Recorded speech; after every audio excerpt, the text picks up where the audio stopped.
Oggi è la giornata di San Valentino, dovrebbe essere la giornata di tutte le donne, con la gentilezza, con l'amore, con gli abbracci, con i baci, anche con un fiore come questa splendida, delicatissima orchidea che ho qui davanti a me, questa orchidea bianca, fantastica.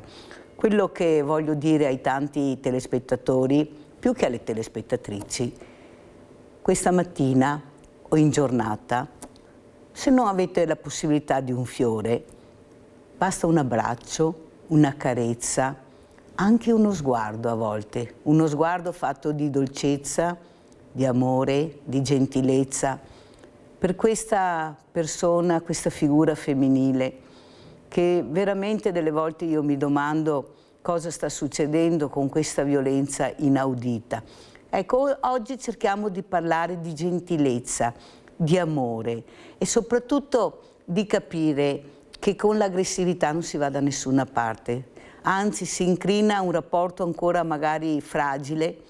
Cercate di usare la parola gentilezza e la parola sensibilità verso la figura femminile, perché veramente, e la dedico anche a questa poesia che leggerò a tutte quelle donne, quelle che non ci sono più, quelle che per poco ci sono e quelle che ci saranno in futuro, che sono le nuove generazioni, le bambine. Detto questo, apro questa poesia di Antonio Zappador, Tramonto. Onde leggere cullano una barca abbandonata. Qualche pesce salta a pelo d'acqua, nel riverbero del sole che insacca i suoi raggi, nello specchio di mare qui a fianco, nella quiete del dolce occaso estivo. È l'ora dei sentimenti, due corpi supini immobili, sdraiati sulla calda pietra, testa contro testa, si sussurrano parole d'amore. Un breve idillio di cui rimane un bellissimo ricordo. È una poesia molto bella, fatta di gentilezza, come avete sentito. Non si gridano le parole d'amore, ma si sussurrano. Ecco, cercate di sussurrare qualche parola d'amore anche voi maschietti. Oggi è San Valentino, ricordatevelo. Penso che sia una giornata importante. Se ognuno fa veramente un esame di coscienza verso quella persona che ha di fronte, io penso quasi tutti, penso che una carezza venga spontanea. Lo chiedo a Biagio Ciaramella, portavoce Mamme Coraggio, soprattutto associazione vittime della strada. Allora, Biagio, grazie di essere qui, tu sei tornato perché devi dire qualcosa di importante, ma per prima cosa, Biagio, io adesso tutti gli uomini che avrò questa mattina, perché ho invitato tutti gli uomini, vorrei una parola, una frase dedicata alle donne, ma proprio deve essere una cosa spontanea. Ecco, cosa ti viene in mente da dedicare alle donne, a tua moglie, a tutte le figlie, le donne che hai conosciuto, a tua mamma? Che parole ti vengono, Biagio? In effetti, buongiorno, ti ringrazio di avermi dato ancora l'opportunità di parlare di sicurezza stradale, ma stamattina, giustamente, come dici tu, è il 14 è San Valentino. Auguro a mia moglie e a tutti quanti, in effetti, le donne, l'augurio. Però con rammarico della tematica che noi trattiamo, parliamo delle vittime della strada, un amaro in bocca ce l'abbiamo sempre, perché questa è una giornata di festa che noi non possiamo più festeggiare. Immagina un poco, mio figlio 19 anni, mo ne avrebbe 36, a questo punto qua io stamattina avrei in casa una gioia infinita, può darsi pure che si sarebbe sposato, avrebbe dei nipoti, e in effetti lo dedico anche a tutte le vittime della strada. Questo buongiorno di San Valentino, sia uomini che donne, quelle persone che purtroppo non possono più festeggiare con i loro genitori e non possono più dialogare. L'unica cosa è vestirci in questo momento, scendere fra un'ora io e mia moglie e andare a salutare nostro figlio, come faranno tutti quanti, al cimitero. Così il cuore lo portiamo là, perché in effetti noi non abbiamo più cuore, il nostro cuore sta nel cimitero. Quando noi abbiamo 2 minuti, quando passiamo da vicino il cimitero, l'unica cosa che noi abbiamo è la traiettoria di andare là. Anche un attimo, per noi ci sentiamo più soddisfatti e abbiamo più vicino la persona cara. Ecco il problema. Io dedico veramente a tutti quanti, a tutti, non a uno solo, di una buona festa di San Valentino. Quello purtroppo che a noi ci è stato negato, non solo alla famiglia Ciaramella, ma a tutte le vittime della strada, perché abbiamo un amaro in bocca. Immaginate un poco una famiglia che si trova a salutare una persona cara e poi una telefonata o un qualcosa avvisa che quella giornata è diventato un lutto per la famiglia. Se ne parlano i giornali, se ne parla tutto. Tutti mi sembra che ti stanno vicino, poi dopo 15-20 giorni mi sembra che la tragedia ormai è passata. L'amaro in bocca rimane sempre, Mirella, te lo dico. Noi Senti ci Biagio, stiamo cosa hai dando forza provato con ieri, questo. indipendentemente dalle vittime sulla strada, ma quando ti muore un figlio, che ti muoia per una malattia, che ti muoia per un incidente, Bravissima. che ti muoia per qualsiasi cosa, ti è sempre morto. Questa Noi rabbia dei parliamo noi genitori, parliamo per aspetta tutte. Biagio, questa rabbia dei genitori che abbiamo visto ieri contro i titolari di questo locale Crash Montanà, ecco, questa rabbia che non riescono più a gestire, a sopire, si può capire quanto è importante per loro manifestare anche il rancore, la rabbia, perché i loro figli non torneranno più e quelli che torneranno sono sfigurati per la vita se qualcuno non farà un miracolo che è la chirurgia estetica. Prego Biagio. Allora, ci accodiamo a questa tragedia del 31, giustamente. Le leggi svizzere non sono come quelle là italiane, però in effetti mi sembra che sono peggio di quelle là italiane. Noi ci lamentiamo delle leggi che non c'è, come dirti, in effetti per rito abbreviato, patteggiamento e arresti domiciliari, in effetti quelli che ammazzano sulle strade non fanno nemmeno un giorno di carcere. Abbiamo visto che una persona ha fatto 20 giorni di carcere, con la cauzione è uscito. A questo punto qua sono 40 vittime, è più quello che hai detto tu, persone che hanno in effetti distrutto dei ragazzi, che non potranno più essere ragazzi come tutti quanti gli altri. Ma in effetti la legge dov'è? Questo è quello che noi ci chiediamo. Se queste tragedie vengono trascurate in questa maniera e gli attori principali stanno lì a guardare davanti alle telecamere, a fare, diciamo liberamente, a fare delle interviste, ma noi aspettiamo sempre la prossima tragedia per parlare. La cosa importante che voglio dire è che il comune potrebbe essere concausa di questa tragedia. Ecco perché noi ci stiamo attivando per le segnalazioni dei cittadini, perché dopo i nostri comuni non potranno dire ma noi non sapevamo che c'era quella buca, ma noi non sapevamo che c'era quel pericolo, non sapevamo questo, perché dopo le segnalazioni dei cittadini, che abbiamo fatto un format sui nostri siti, a questo punto qua noi faremo un esposto e quell'esposto dovrà camminare passo passo, ma per l'amor di Dio noi non vogliamo che mettiamo i cittadini contro le istituzioni, noi segnaliamo quello che dicono i cittadini e matematicamente quello che dicono i cittadini è Vangelo, perché noi paghiamo le tasse, paghiamo il bollo, paghiamo la tassa di tutto, noi siamo ultra tassati, ma però dei servizi non se ne parla, non ci stanno mai soldi, non ci stanno mai fondi. Ecco perché ci chiediamo la legge 208, l'articolo 208 dei verbali, ci rivolgiamo ai comuni e a tutti quanti. Dove vanno a finire questi soldi? E da Roma arrivano soldi, provincia, regione, comuni, arrivano dei fondi per la sicurezza stradale, eppure le strade le vediamo tutti quanti, sono colabrodo. E in effetti mi viene un dubbio, ma non è che proprio le strade è una fonte di guadagno e di benessere per i comuni, perché dopo questi soldi vengono reinvestiti in altri capitolati e non le strade. Diciamo che questa, dopo tanti anni, io ho incominciato a capire che c'è qualcosa che non gira nel verso giusto. Allora a questo punto qua io invito i magistrati a fare in modo che questi soldi vengano spesi per quello che devono essere spesi, non per la famiglia Ciaramella che fa gli esposti, ma per i cittadini che segnalano alle associazioni. Grazie, grazie Biagio. Allora io intanto apro il centralino perché c'è il nostro Rinaldo, però volevo dirvi che il presidente della regione Alberto Stefani, ieri ospite di Sveglia Veneti, è stato contentissimo, ha detto che ritornerà. Voi siete stati bravissimi, ve lo devo dire, tantissime telefonate, quelle che naturalmente siamo riusciti a passare, ma soprattutto siete stati veramente bravi, come sempre naturalmente, però volevo dirvelo perché è rimasto veramente contento, ecco, delle domande che avete fatto, di quello che avete detto, e io vi devo dire grazie, grazie veramente, siete fantastici. Detto questo andiamo da Rinaldo, prima di andare dall'ospite. Vai Rinaldo.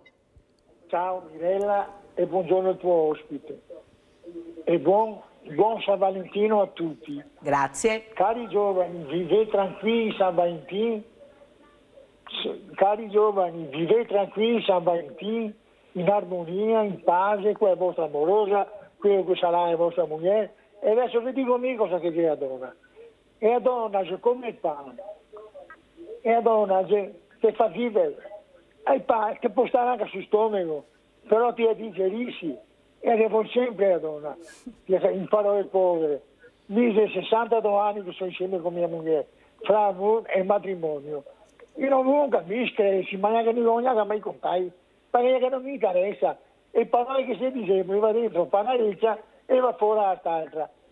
Quando che c'è l'armonia, che se perdona, se qualche stupidata, non facciamo mai i drammi, se non c'è problemi grandi. Mi sono tipo che non mi interessa certe robe, né ciacche né robe. Bisogna viverla tranquilla la vita, perché adesso non cammino squadri altro. Però sono contento lo stesso, non daranno la colpa a nessuno, tiro avanti per la mia strada, se devo lo stesso vivere anche così, bisogna darsi una spinta e godere di tutto, perché tutto si dica, anche robe brutte.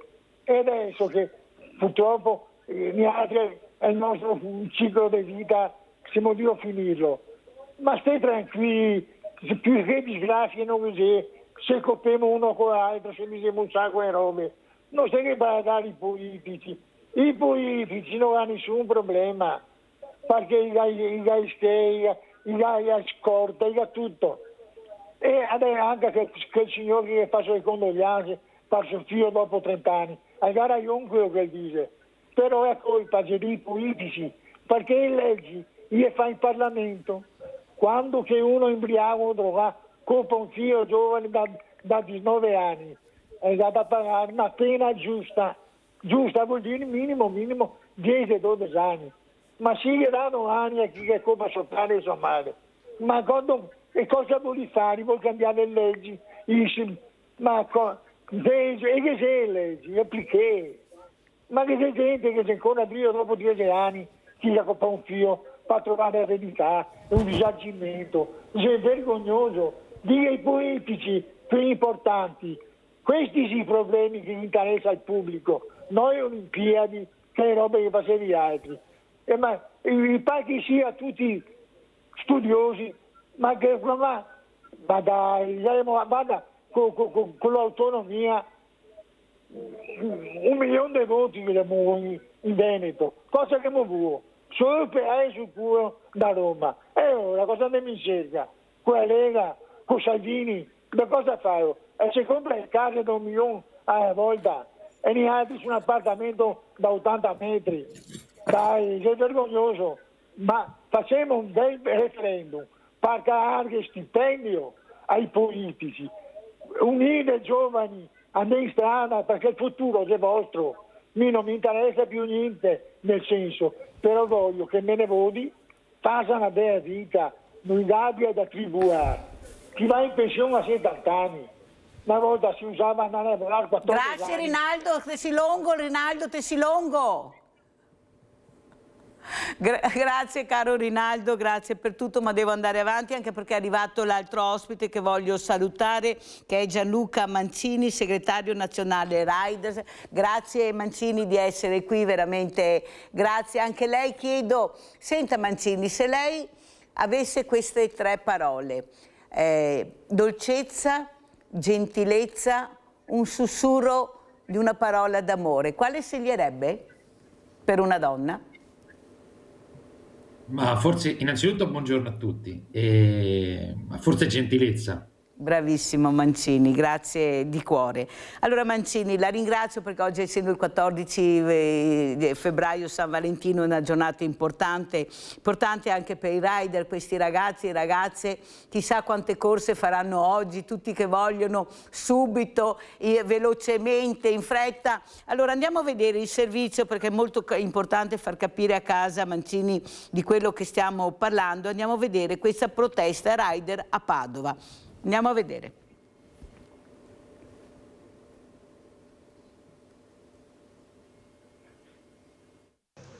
Paghe aumentate, più tutele in caso di consegne in ritardo da parte del ristoratore. È stato un lungo pomeriggio di trattativa, quello tra i sindacati che sostenevano i rider e la piattaforma di delivery Glovo. Alla fine si è arrivati all'accordo che ha messo fine alla mobilitazione iniziata 3 giorni prima, quando si era diffusa la notizia che un giovane rider pakistano di appena 31 anni era morto dopo essere stato investito da un'auto ad inizio settembre mentre tornava da una consegna in via del Santo a Limena. Bici elettriche e motorini con cesti termici delle consegne parcheggiati in piazza Mazzini da sabato hanno così ripreso a circolare in città, ma non è stato facile arrivare ad un'intesa. Queste erano le richieste della CGIL. Le richieste a noi possono sembrare minime, si parla di passare da 3 euro a 3,50 euro o rimborso chilometrico da 0 euro, da 37 centesimi a 50 centesimi o il bonus per quando piove. Sono richieste minime che singolarmente noi abbiamo portato sempre avanti. La scintilla è stato l'incidente del rider che come lavoratore autonomo non ha nessuna tutela. Le trattative sono state lunghe ed altalenanti, ma alla fine si è ottenuto un aumento della paga per un singolo ordine di 30 centesimi lordi e le maggiorazioni sui rimborsi chilometrici. Glovo poi si impegnerà a monitorare le consegne dei ristoratori e i rider, che a loro volta dovranno sempre avvisare in tempo reale se si verificano ritardi. Paghe che rasentano quelle tipiche del caporalato, ritmi estenuanti affidati ad un algoritmo. L'inchiesta della Procura di Milano ha fatto emergere la situazione in cui versano i rider della piattaforma Glovo, una battaglia anche del sindacato Nidil CGIL di Padova che sta portando avanti da anni per il riconoscimento di tutti i diritti del lavoro subordinato. I giudici hanno detto che Glovo ha degli stipendi da fame e che rasenta il caporalato. Questa posizione è quella di Nidil nazionale ormai da alcuni anni. Avevamo fatto delle richieste esattamente nello stesso linea dei giudici e ci erano state rifiutate totalmente. Siamo contenti di questa attività e aspettiamo la risposta delle aziende. Necessario un compenso orario minimo che vada ancorato a livelli retributivi previsti dal contratto collettivo nazionale del lavoro logistica per il personale viaggiante o il pagamento dei tempi d'attesa. Ora servono contratti veri e tutele contro i furti, aggiunge anche il sindacato. Chiediamo ai clienti, chiediamo alla popolazione non di non fare più ordini sulle app, ma di pensare che dall'altra parte c'è una persona che lo fa di lavoro e quindi di scendere al piano a terra per ricevere l'ordine e non aspettarlo al piano, perché i ragazzi lasciano le biciclette incustodite e possono subire furti, e di pagare il più possibile con pagamento elettronico ed evitare il pagamento in contanti, perché i rider subiscono continuamente furti. Abbiamo Fabio da Musile di Piave. Ciao Fabio. Ciao, come là? Bene, Ciao. grazie. Quando è che trovato? Quando che vengo trovato?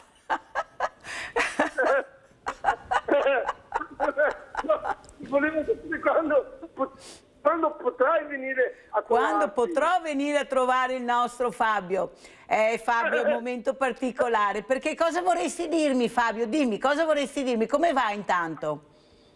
Di problema a casa di Vela. Sei a casa.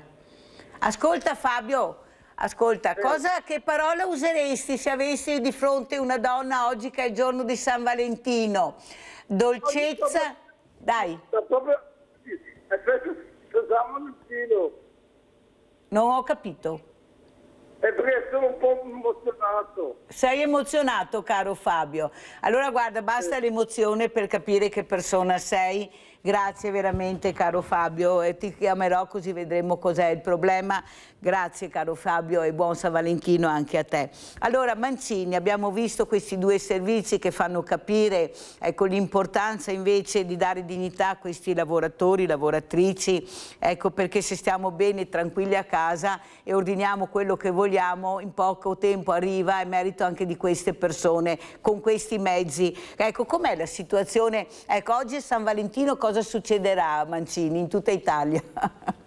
Ma allora, innanzitutto lo spaccato che viene descritto non corrisponde esattamente alla realtà, nel senso che questo è un mondo articolato, nuovo, difficile e sicuramente servono più soldi per i lavoratori, fermo restando che oltre ad essere il segretario nazionale di UGL Rider, io sono rider da 8 anni, quindi voglio dire, sto per strada tutti i giorni, quindi sicuramente c'è bisogno di più soldi per le paghe dei lavoratori, più diritti, più tutele, però non è esattamente così come è stata dipinta a mezzo stampa, nel senso che non sono sfruttati, non sono schiavi i ragazzi che fanno questo lavoro, perché comunque sia ci campano le famiglie, è diventata una professione vera e propria, non è vero che sono senza tutele, perché hanno la copertura dell'INAIL per gli incidenti sul lavoro,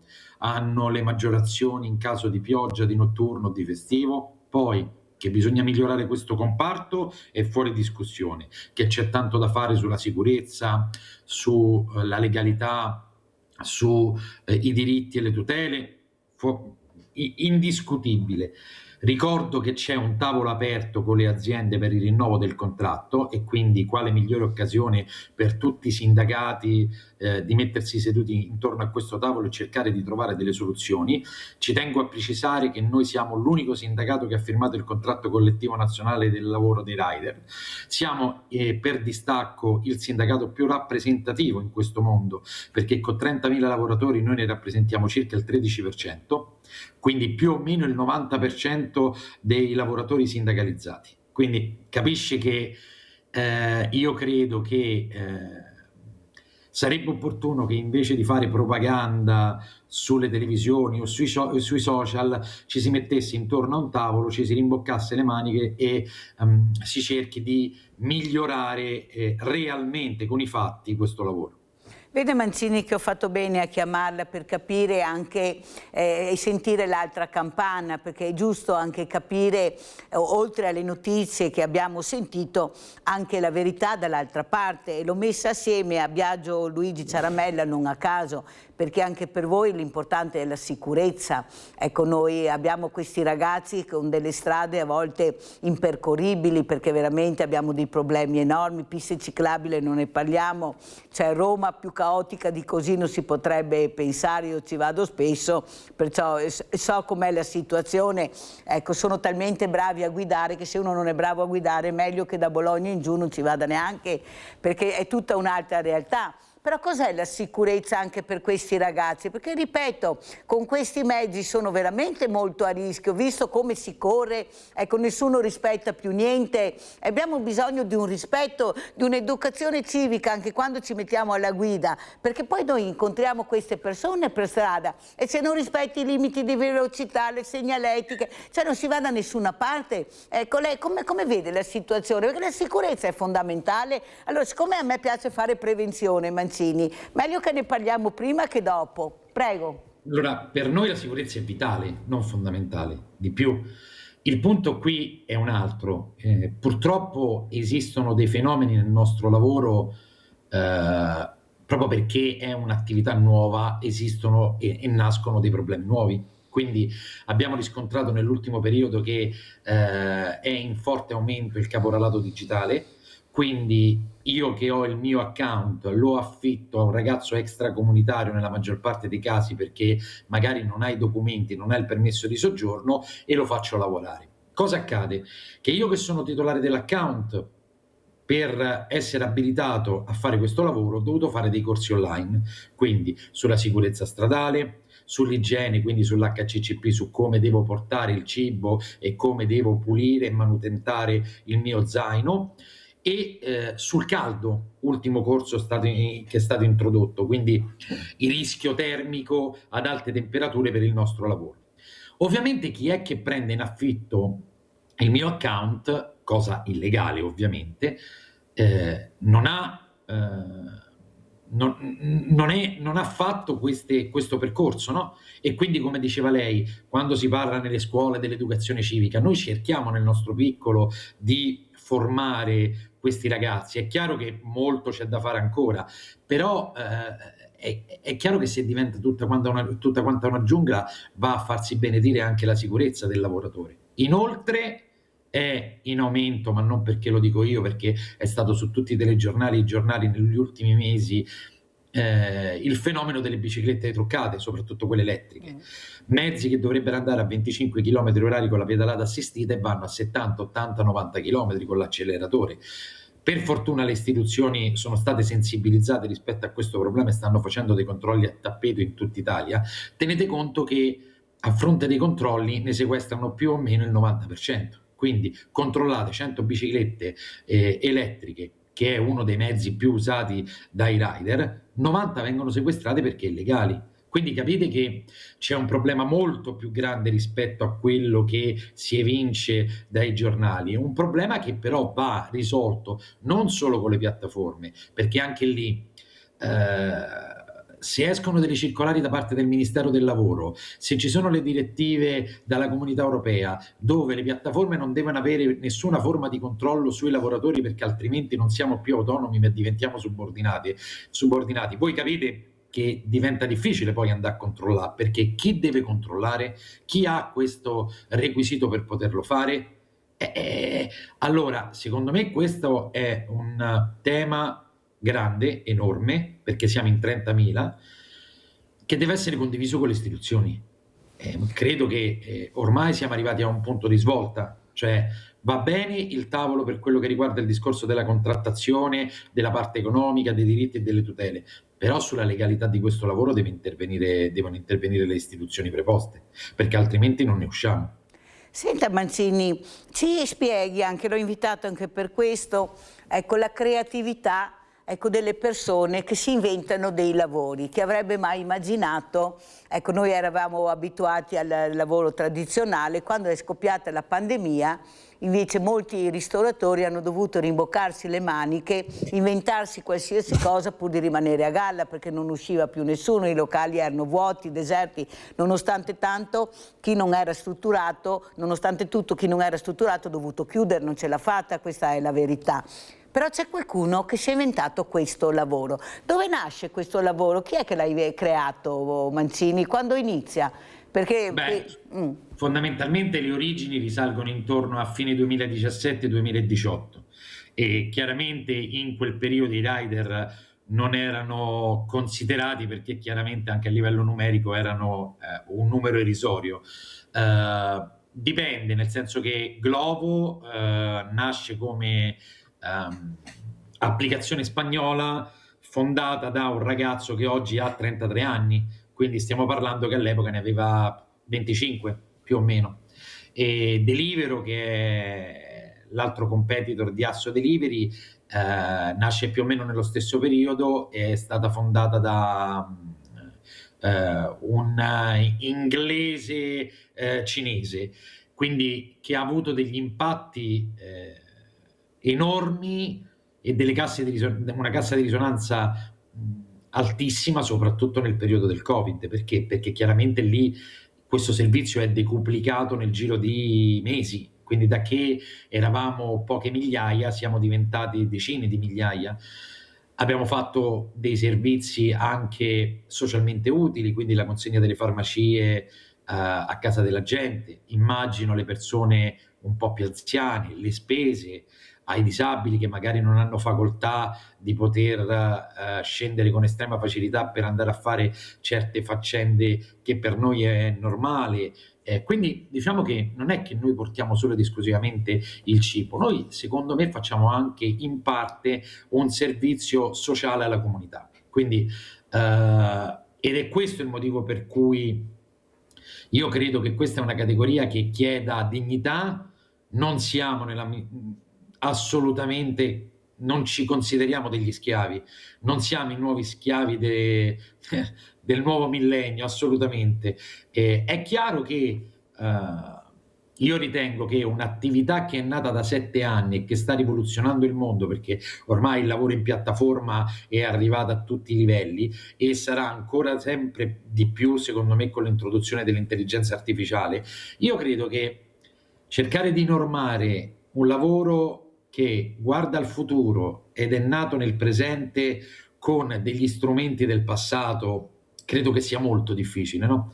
Perché poi siamo tutti bravi a dire ok, servono diritti, servono tutele, facciamo la subordinazione. Benissimo, poi le aziende non ci stanno dentro e le aziende vanno via, come è successo a Uber, come è successo a Gorillas, come è successo a tante altre aziende che hanno tentato questo percorso in Italia. Quindi poi bisogna vedere anche la risposta del mercato.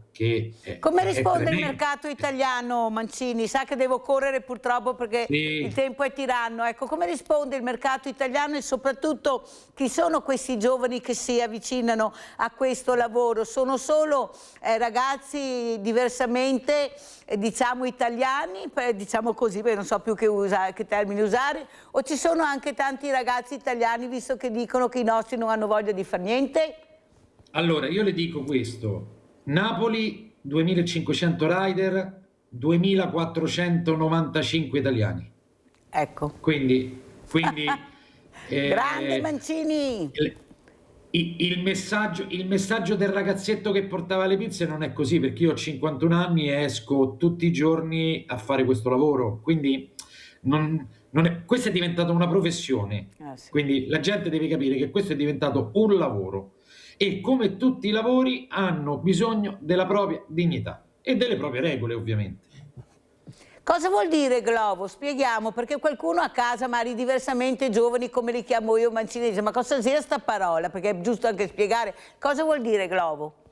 Ma questa è una bella domanda, nel senso che inizialmente si chiamava Globo, quindi poi si è trasformato il nome in Globo, per cui i nomi Deliveroo per esempio è molto più intuitivo perché si rifà proprio al servizio che svolgiamo e ripeto,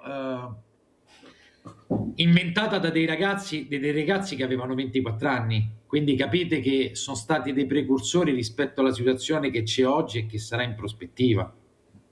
Giovani lavoratori, diciamo, ecco, magari inizia così questa parola, perché se l'hanno inventata i giovani, soprattutto il G sarà sicuramente giovane, non c'è niente da fare, che poi ci sia anche il rider che non è più un ventenne ma è un trentenne, un quarantenne, come sta spiegando Mancini. Mi fa molto piacere averla ospite, perché abbiamo capito anche questo nuovo lavoro da chi è fatto, perché è fatto, quanto importante è. Io ho un problema, posso stare tranquillamente a casa, che questa persona mi può portare a casa quello che mi serve, che non può essere soltanto, ecco, una pietanza, ma può essere un pranzo, una cena, una pizza, ma può essere qualcos'altro, una chiave, una medicina. Capite l'importanza?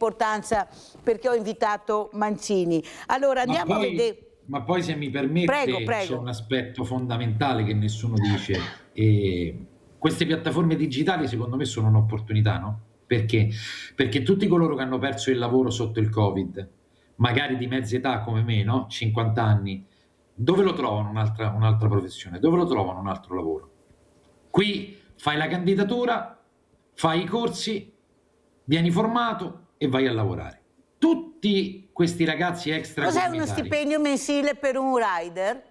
Dipende, nel senso varia da città a città. Nelle grandi metropoli si guadagna di più, nelle piccole città si guadagna di meno. Io le posso dire che a Roma in 8 ore di lavoro con l'auto si riescono a fatturare anche un centinaio di euro al giorno. Avete capito? Ovviamente. Ogni lavoro deve avere la sua dignità, come ha spiegato bene Mancini. Grazie Mancini. Allora andiamo a vedere purtroppo questo mortale, ancora un altro mortale a Treviso, questa anziana a San Polo di Piave. Andiamo a vedere e poi sentiamo Biagio Ciaramella.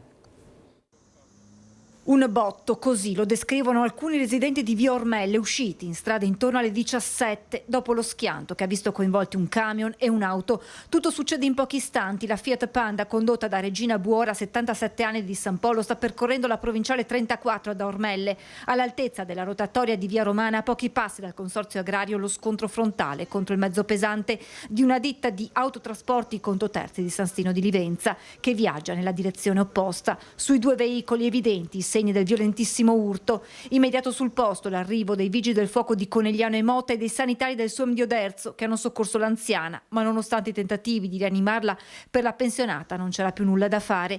Illeso ma sotto shock il conducente del camion, 45 anni, di origini rumene, da 23, dipendente dell'azienda veneziana.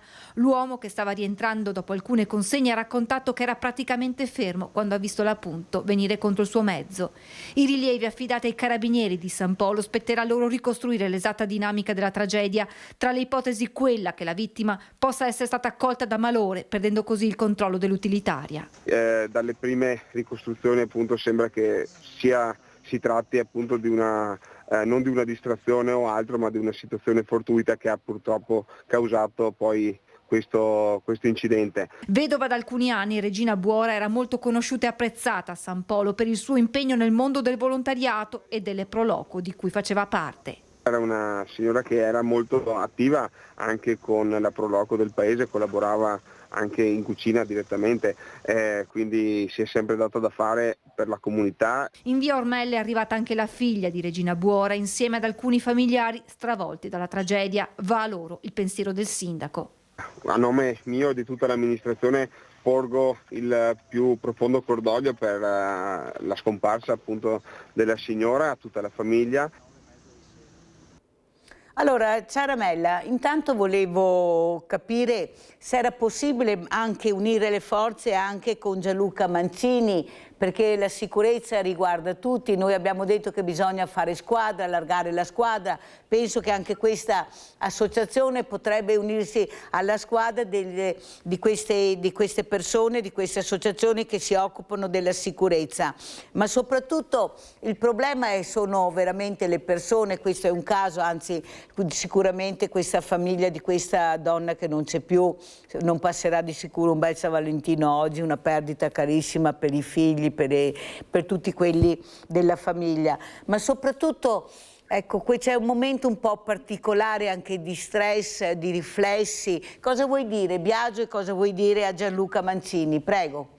Allora, mi collego prima purtroppo alla tragedia e stiamo vicini alla famiglia, però giustamente ci stanno le indagini in corso e potremmo anche capire tramite chi fa le indagini cosa è potuto succedere, perché a volte si dice subito distrazione, un malore, ma questo non è accertato. Può darsi anche una distrazione oppure qualcosa che dall'esterno ha causato una slittatura della macchina, una buca o un qualcosa, e poi vedere l'altra parte se giustamente aveva rispettato il codice della strada per quanto riguarda sullo stop oppure l'intersezione. Però non entro in merito perché c'è il problema che questo incidente stradale, omicidio stradale, in effetti va valutato nei minimi particolari delle forze dell'ordine.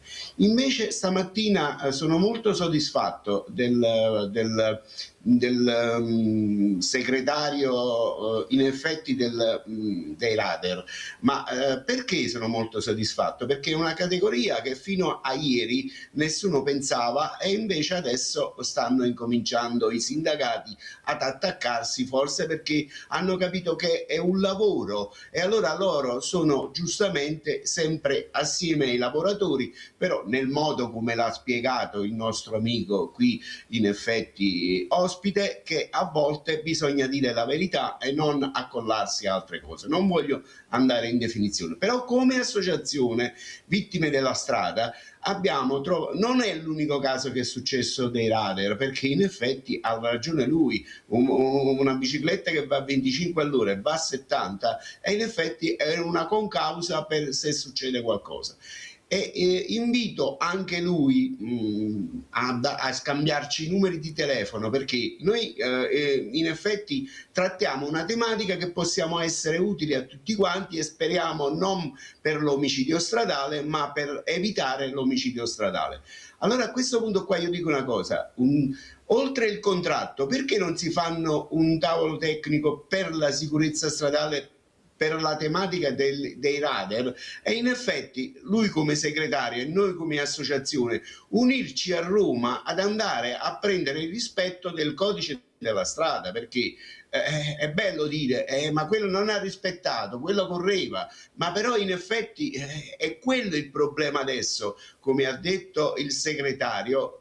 In effetti è meglio prevenire prima che aspettare dopo che succede la tragedia, e noi vediamo che è un lavoro che in effetti porta benessere a tutti quanti, e io lo capisco perché io, ex commerciante di abbigliamento, a 50 anni ho preso il posto di collaboratore scolastico e per colpa del sistema che i negozi hanno calato la vendita, e ho dovuto chiudere il negozio. Se io non avevo il posto di collaboratore scolastico, a questo punto qua potevo anche fare il radar, perché in effetti nessuno dice di non lavorare. Io sto parlando quando avevo 50 anni, ora ne ho 68, sto in pensioni e in effetti è un'altra situazione, e dedico tutto il mio tempo alla sicurezza stradale. Il problema è questo: dobbiamo, oltre che si fa il contratto, ma dobbiamo anche garantire la sicurezza stradale a queste persone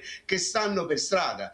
Vi dico di più, in effetti questi possono essere dei nostri segnalatori delle strade, che non funziona qualcosa, perché in effetti loro la percorrono tutti i giorni, ma non come passeggiata, ma come lavoro. È importante questo, perché loro stanno a contatti oltre che col pubblico. Senti, ma Biagio, stanno anche prima a abbiamo contatti sentito con le criticità.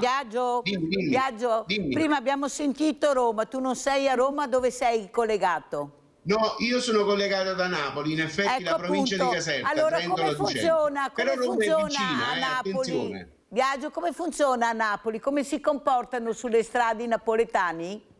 I napoletani sono scorrettissimi, nessuno rispetta il codice della strada.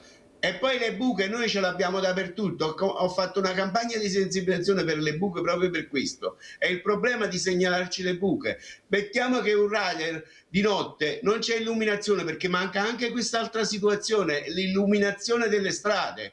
E un rider sta andando a lavorare a consegnare 2 pizze il sabato sera. Si trova una macchina che va a 70-80 all'ora, quando il minimo è di 30-50 in città.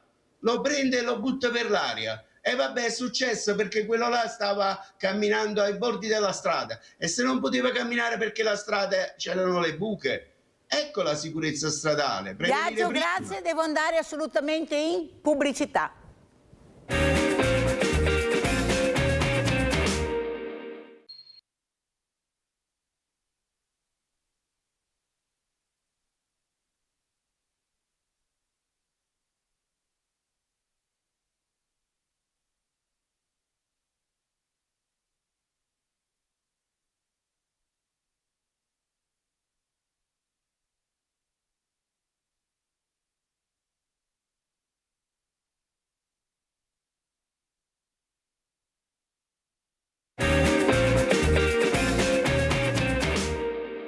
Il titolo è Corona d'amore.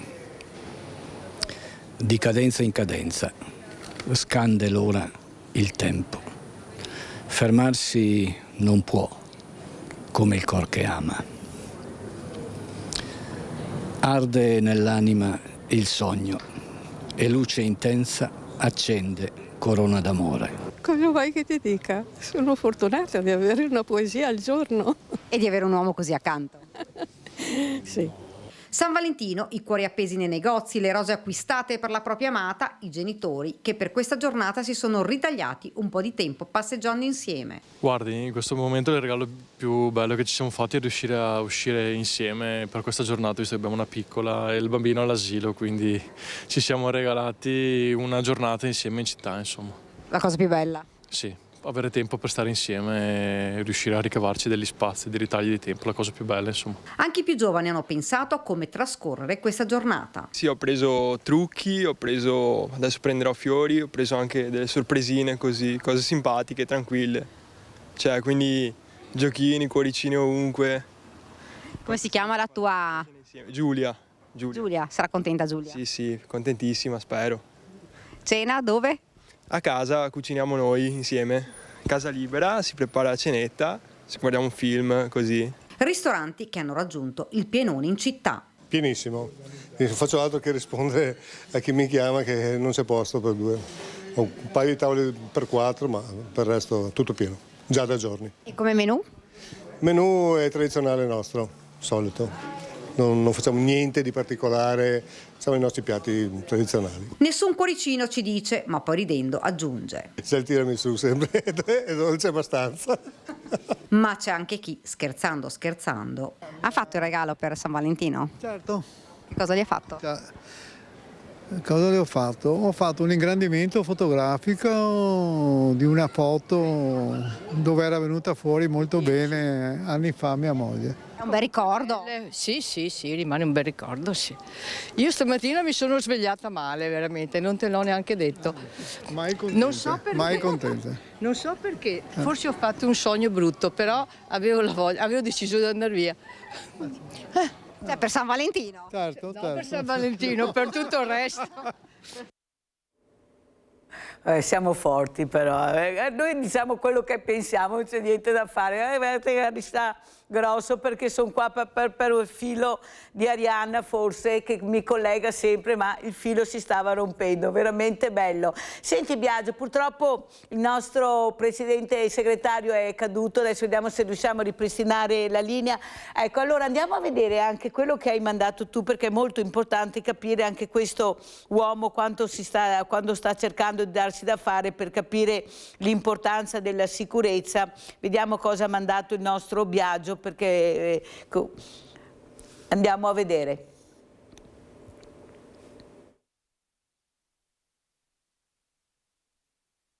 Incidenti stradali in Campania anno 2024 si è consolidato definitivamente il ritorno a una mobilità su livelli analoghi a quelli pre-pandemia, con un aumento degli spostamenti.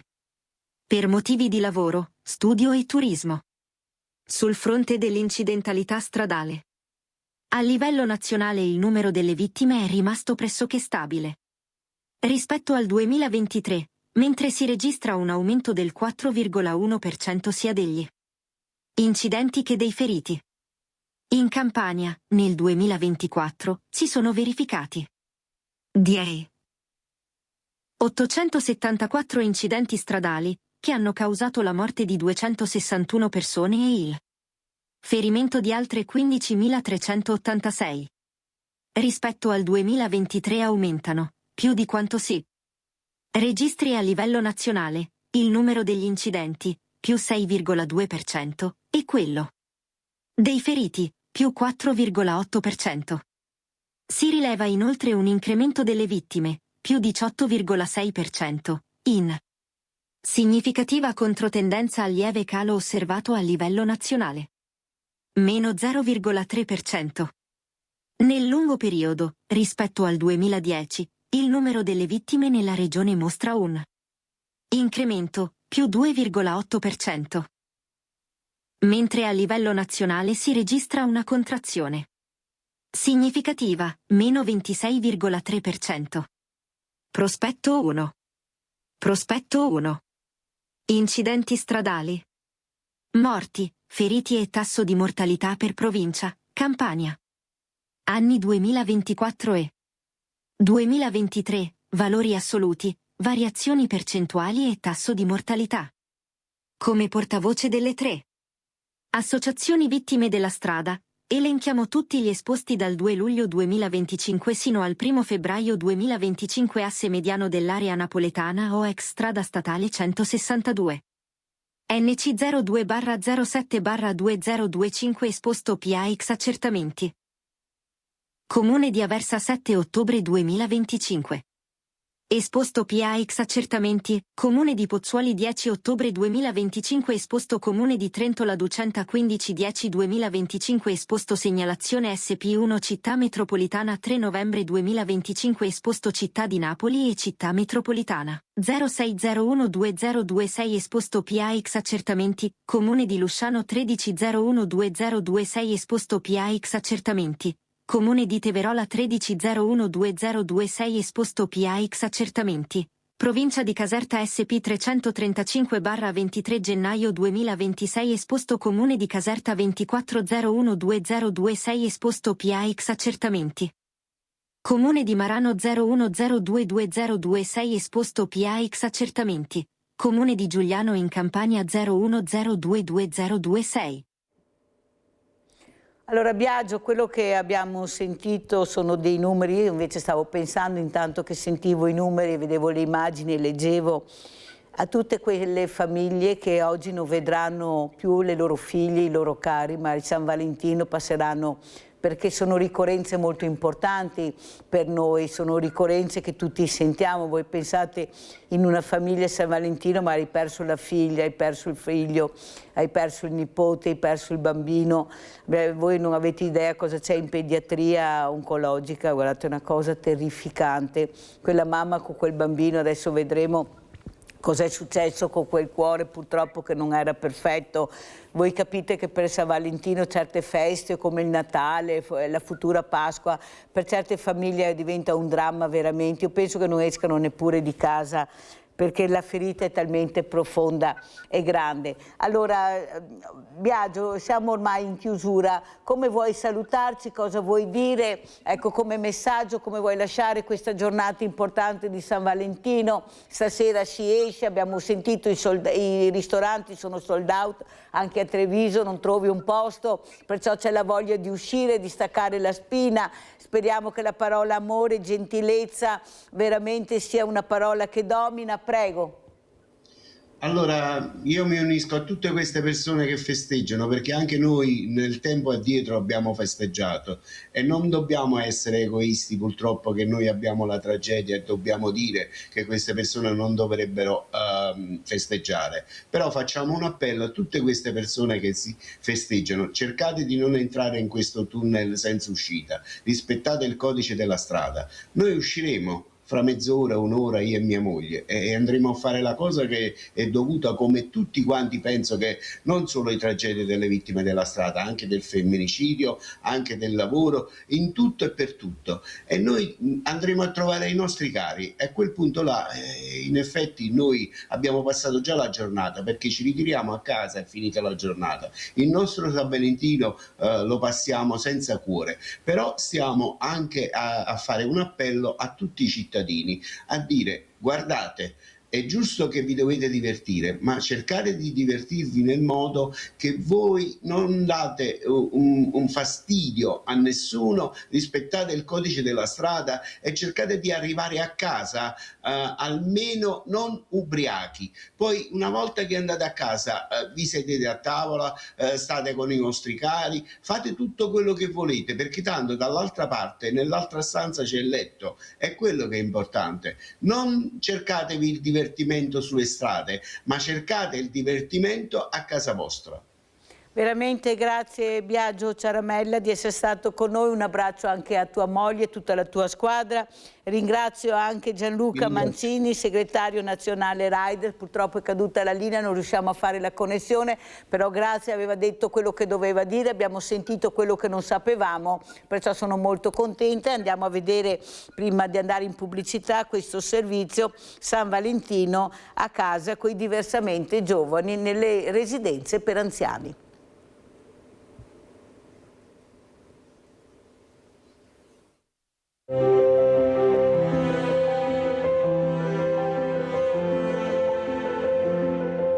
Si inizia Inizia con un bacio, il giorno degli innamorati che per le coppie di casa Zalivani a Treviso ha un sapore diverso.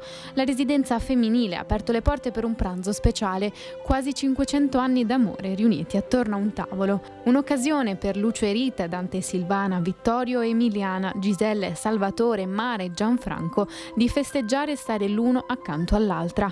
Ogni giorno i mariti che ormai hanno creato un felice gruppo d'amici fanno visita alle mogli nella struttura. Sorpresa, gradita, veramente gradita. Penso che anche lei lo veda. Ti rendi conto? Sì, ecco, sorride, quindi vuol dire che lo sente. Gli anni che noi lo festeggiamo, sempre fatto, sempre festeggiato, insieme. Siete insieme anche oggi? Sì. Purtroppo un ambiente che non è quello abituale, però... L'importante è festeggiare. Meglio così, almeno possiamo festeggiare assieme. Una giornata di cura con un po' di attenzioni, ecco, in più. Un'occasione per loro perché questa alla fine è la loro casa. Una giornata abbastanza felice. Scusate, ma una giornata mi commuovo. Quando abbiamo fatto i 60 anni di matrimonio, lei era al San Camillo per un'operazione all'anca. E ho chiesto al personale, posso portare fiori, qualcosa? Sì, una rosa ma senza spine, perché era il periodo del Covid. Una rosa senza spine. Adesso sono praticamente 63 anni che siamo assieme, insomma. Sono stato richiamato militare dopo un mese che ero sposato. Non dico cosa è successo, perché quando il postino mi ha detto domani ti arriva la cartolina rosa, era il periodo che hanno fatto il muro di Berlino. Sono contento perché, a parte che io vengo qui ogni giorno e quindi la vedo ogni giorno, ma sono contento. Così lei ormai non parla più, mi riconosce qualche volta, ma così insomma. E sono contento.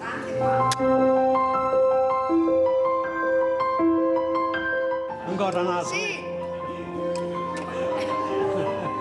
Immagino.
Io sono veramente felice questa mattina perché è ritornato a trovarci il dottor Andrea Patelli, perché parleremo di emozioni anche terribili, ma sempre emozioni, in una giornata particolare, la giornata di San Valentino, la giornata della gentilezza, almeno si spera che oggi non succeda niente, si spera, la speranza non muore mai. La giornata dove veramente qualcuno dovrà riflettere sulla parola gentilezza, parola che sentiamo pochissimo, e soprattutto questo rispetto reciproco che dovrebbe avere una coppia in tutte le situazioni, in tutti i momenti terribili della vita che ogni coppia passa, che ogni famiglia passa, però la storia va anche ricordata. E la politica non può dividersi tra quelli che hanno ragione e quelli che hanno torto. Io l'altra mattina avevo l'avvocato Tocchetto, che di sicuro non è di destra, l'ha detto anche lei, avevo un rappresentante di destra di Fratelli d'Italia, spagnoli, Però una cosa bellissima che ho sentito è la parola dialogo. Allora, oltre al dottor Andrea Patelli, saluto anche Giuliano Varnier, che sicuro non è di destra, neanche Giuliano Varnier, che amiamo veramente. Però la parola dialogo, Varnier, qui ha di fronte un esule, dottor Andrea Patelli, che ha detto una frase, per questo l'ho reinventato, mi è rimasta proprio qua nel cuore. Mi hanno rubato la mia giovinezza, la mia fanciullezza. Qualcuno gliel'ha rubata e non tornerà più. Non tornerà più questa cosa che un bambino, un ragazzo ha diritto di avere. Dovrebbe essere obbligatorio, a mio avviso, per le fragilità, perché in quel momento tu non ti puoi difendere, specialmente da una violenza arrogante, inaudita. Varnier, cosa vuole dire a questo esule che è qui a raccontare la sua storia, però senza odio, senza vendetta, ma con delle parole che ti emozionano? Prego, Varnier, cosa è successo? Ma è successo una tragedia di proporzioni gigantesche, cioè in una popolazione, in una realtà geografica dove vivevano diverse etnie, si è innescato un meccanismo di conflitto che ha portato prima gli uni a prevalere sugli altri e poi le ritorsioni per quello che era avvenuto. E certamente c'è una tragedia che riguarda gli italiani, il periodo della grande migrazione, soprattutto verso l'Italia, verso di noi, ma c'è stata una tragedia anche dell'altro popolo. Dico, non so se qualcuno di voi conosce Cobolli Gigli, un ministro fascista. Era lui che negli anni '20 invocava le foibe contro la popolazione slava. Quindi c'è stata una tragedia iniziale che ha innescato una situazione estremamente difficile, poi pagata da tante persone innocenti. Lei diceva io non sono di sinistra, sono di sinistra certamente, ma vede, io ho avuto l'esperienza di conoscere in consiglio comunale un consigliere che era del Movimento Sociale Italiano e che era un profugo fiumano e che arrivò qui a 7 anni. Questo qui secondo me era fascista soltanto perché veniva da quell'esperienza, perché in realtà era anche una persona avanzata, sosteneva le posizioni del lavoro, c'era la possibilità di dialogare con questa persona. E lui mi chiedeva: ma tu sei mai stato in Jugoslavia? Sì, e com'è la situazione? Questo ragazzo è andato via a 7 anni, che non era più tornato nel posto dove era nato, che aveva questa nostalgia e che è una vittima sostanzialmente innocente. L'ho conosciuto anch'io, ho capito di chi parla, Varnier, l'ho conosciuto anch'io. Proprio una persona di un'eleganza, di un'educazione, sì. Ho capito io a chi si rivolge. Dottor Patelli, cosa dice a Giuliano Varnier? Sì, io capisco che viene sempre fuori la storia che è stato quello che è stato fatto in Istria nel 1943 e dopo nel 1945 è proprio una reazione in quello che aveva fatto il fascismo durante l'occupazione della Jugoslavia.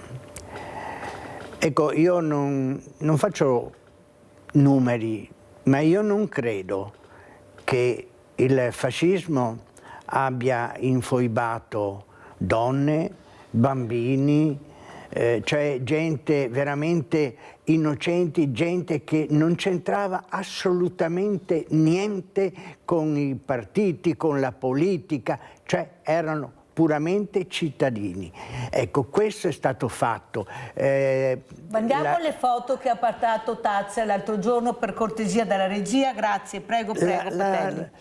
La pulizia etnica che ha voluto fare Tito, credo che non ha niente a che vedere con quello che ha fatto il fascismo. Io credo che il fascismo ha fatto delle brutte cose, sono convinto di questo, non sono fascista e quindi posso tranquillamente parlare, anche se quando ero piccolo anch'io avevo vestito la divisa di figlio della lupa.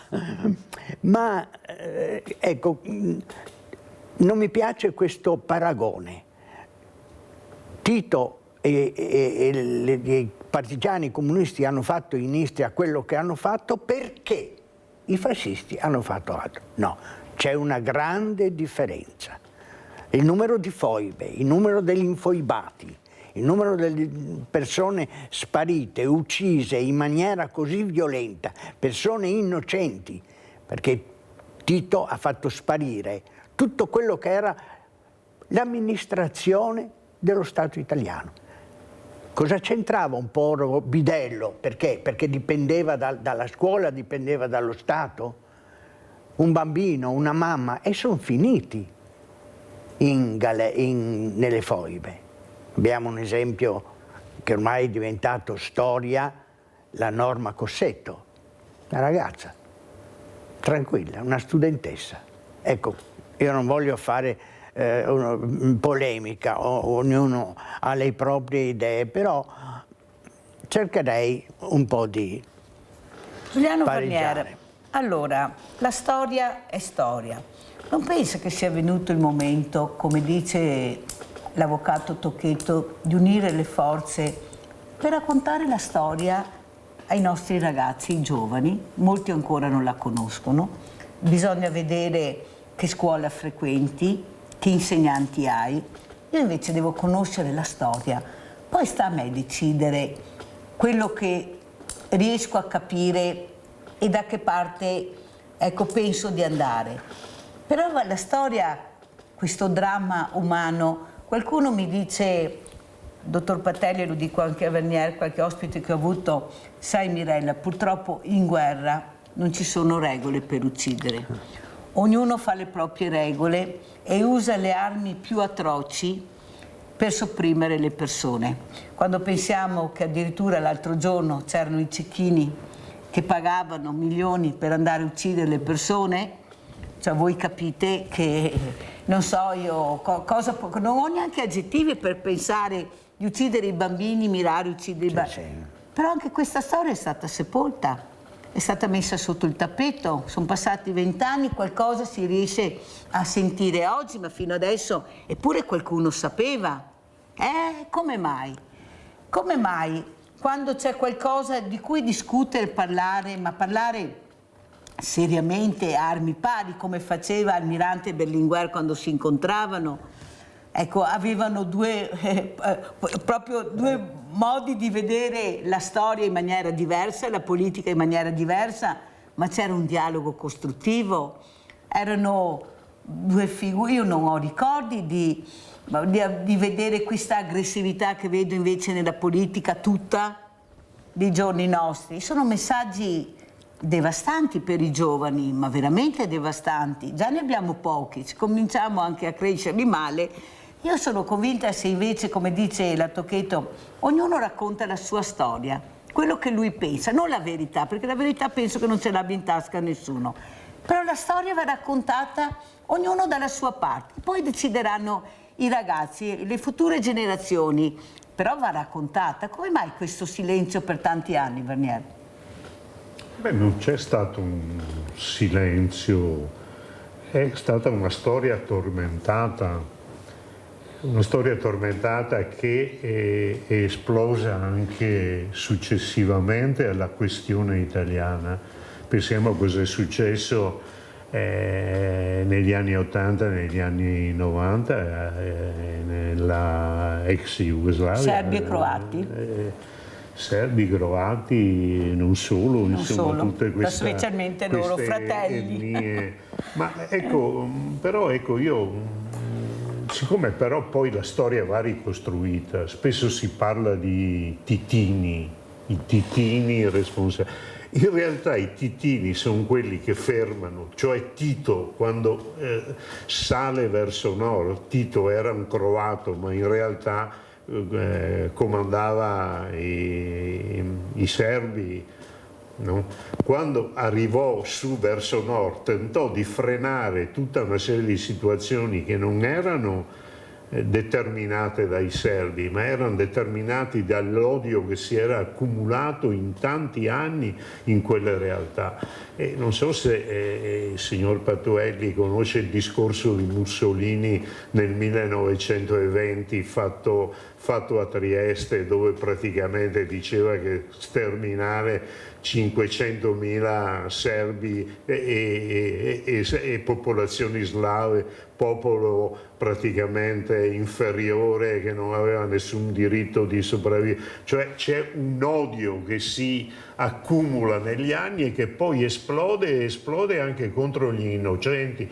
Poi io non so chi ne ha, ma sono milioni, oltre 1 milione gli slavi tra guerra sterminati dai nazifascisti durante il periodo 40-45, non sono 10 persone, insomma è una situazione estremamente complessa che bisognerebbe ricostruire, e certamente ricostruire significa aprire un dialogo, capire le ragioni degli uni e degli altri, capire come si può percorrere una strada che superi quelle differenze e quelle diversità che hanno portato a quella tragedia. Ma noi questi semi di violenza li abbiamo presenti nella società di oggi, che non c'entra nulla con la vicenda jugoslava. Pensiamo a cosa sta avvenendo in Palestina, e anche lì poi è certo che se hanno ammazzato mio figlio, mio fratello, eccetera, poi l'odio può esplodere anche colpendo degli innocenti, perché a un certo momento non guardi più, purtroppo, se è quello il responsabile della tragedia che ti ha colpito, ma guardi che etnia ha, e quindi esplode tutto questo. E vediamo quello che succede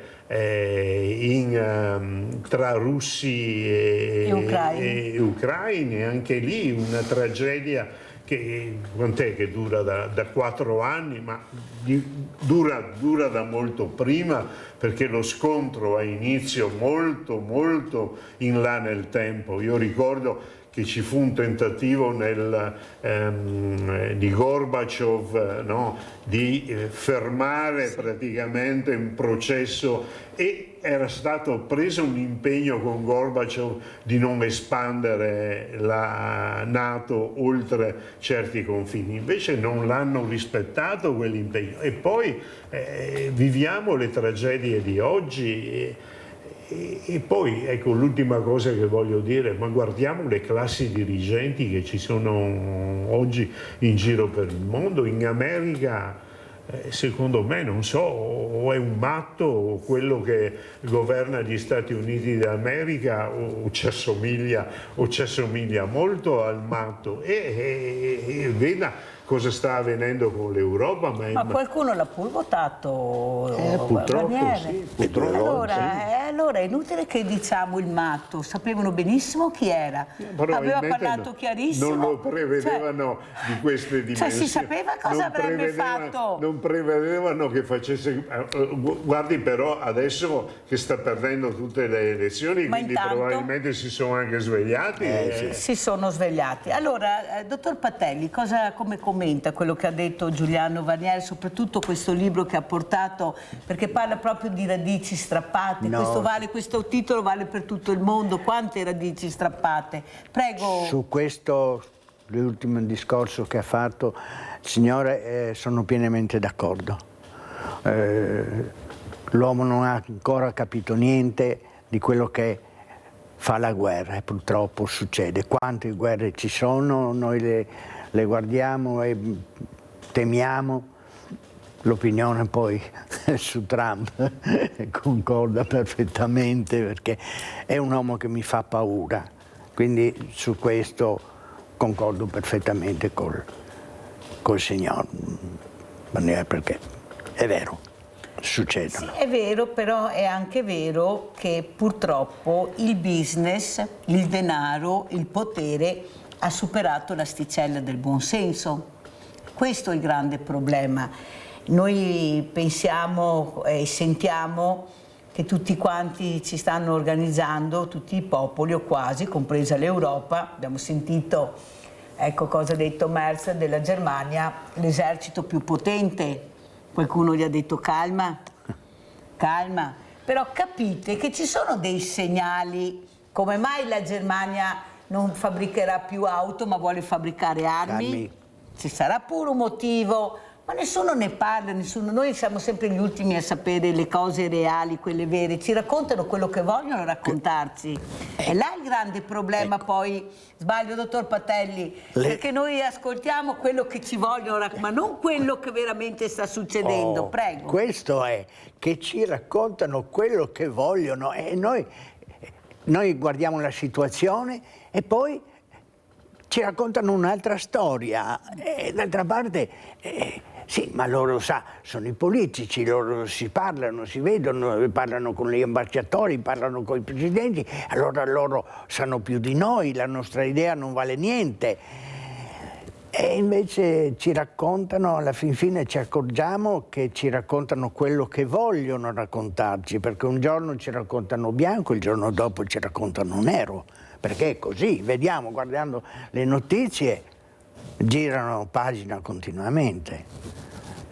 Barnier, è un momento brutto. La politica racconta quello che vuole, tutta la politica parlo, invece dovrebbe raccontare, visto che sono pagati anche da noi, visto che soprattutto i nostri politici, perché come dice anche Patelli, io qui ho tanti ospiti, anche collegati, delle volte anche dall'America, ricercatori, ognuno dice la propria storia, la propria verità. Ma poi alla fine io dico, ma chi è che ha ragione? Perché uno dice una cosa, come dice, uno ne dice un'altra, uno dice che il paese va bene, l'altro dice che non va bene, uno dice che l'Europa ha fatto passi in avanti, l'altro dice che non è vero. Allora a casa c'è una confusione totale, questa confusione genera che la gente non va più a votare. Cosa voto, cosa faccio, a chi credo? Allora mi sto ferma, ecco qua, per non farmi del male... e sto ferma, almeno so che non ho sbagliato, ma non può funzionare così. Non può funzionare così, perché il voto è una cosa importantissima, è quello che ti dai là nel futuro, come ti muoverai, come mai è successo questo? Come mai è successo che più della metà degli italiani non va più a votare? Ma stiamo scherzando? I giovani, ma perché non dare il voto ai giovani? Io dico che io darei il voto ai sedicenni, io sono convinta che farebbero anche bene, invece mi dicono non sono preparati, non si può, ma lo fanno in altri paesi, perché no? Ma come a 16 anni diamo il patentino per metterli su una strada, allora là va bene, però fare vedere dove sono indirizzati questi giovani, così... tanto penalizzati, sono cattivi, non sanno far niente, non hanno voglia di far niente. Abbiamo sentito a Napoli, sono tutti giovani che portano via, ecco, questo nuovo lavoro che hanno trovato i rider, sono tutti italiani, tutti napoletani giovani, l'ha detto il presidente, il segretario. No, perché i giovani non hanno voglia di lavorare, non fanno sacrifici. Ma avete sentito? Non è vero. Ma devo invitare io il segretario dei rider per capire che è un lavoro dignitoso, che viene pagato, l'ha detto lui, perché si sono battuti.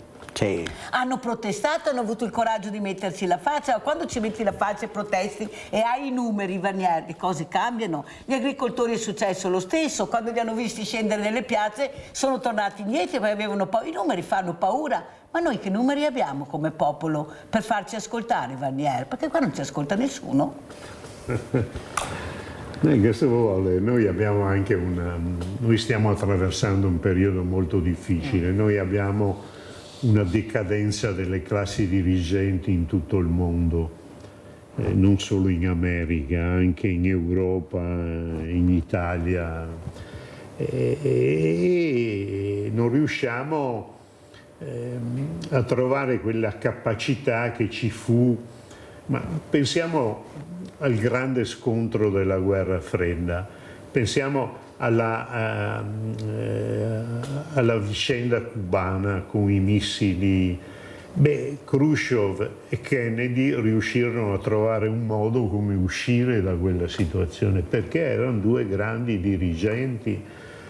E noi oggi abbiamo purtroppo una decadenza delle classi dirigenti. In Italia votava l'80, l'85, anni hanno votato anche oltre il 90% della popolazione, adesso si fa fatica ad arrivare al 50%, adesso c'è un referendum e quello non ha il quorum per fortuna o per sfortuna come la volete mettere, ma si pensa che andrà a votare pochissime persone, ma anche lì, ma è mai possibile? Io non so se vincerà il sì o vincerà il no.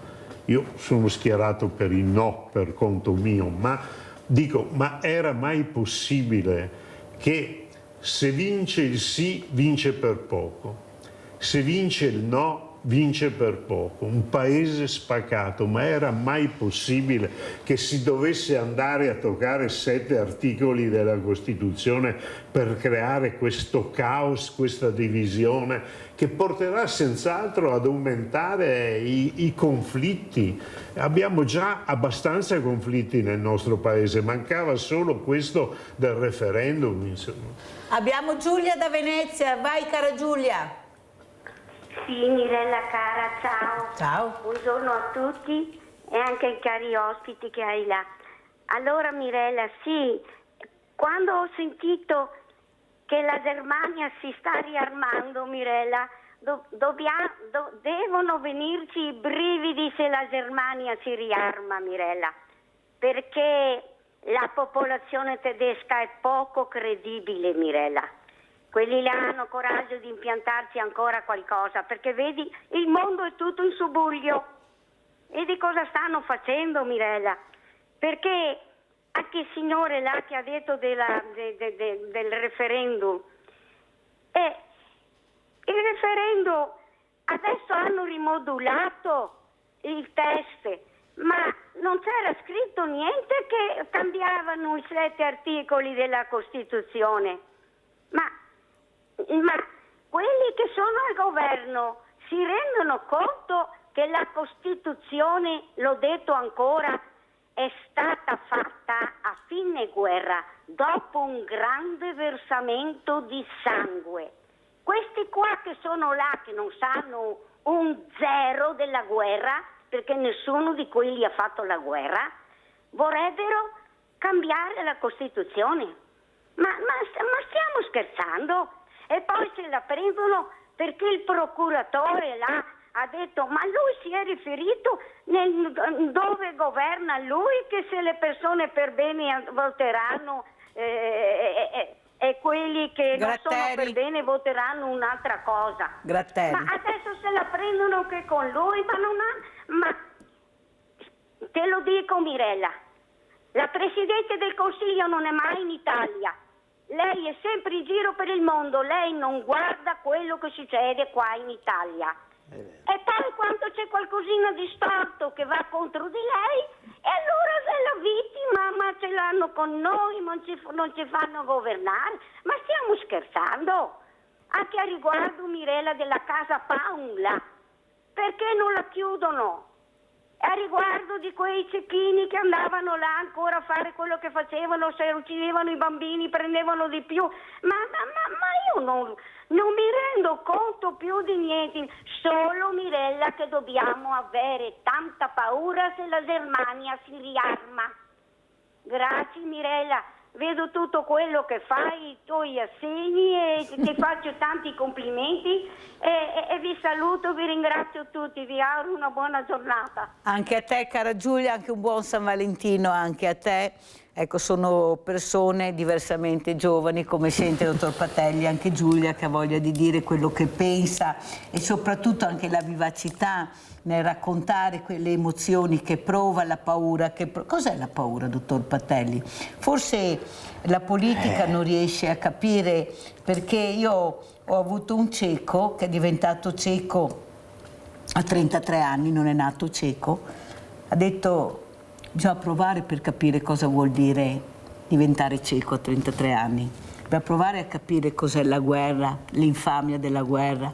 La guerra porta solo dolore, disperazione, distruzione, eppure si continua. Ecco, cosa vuole dire, dottor Patelli? Ecco, come diceva, la guerra è una cosa bruttissima, perché sia chi vince che chi perde ci sono distruzioni dall'una alla parte, morte di innocenti dall'una e dall'altra parte.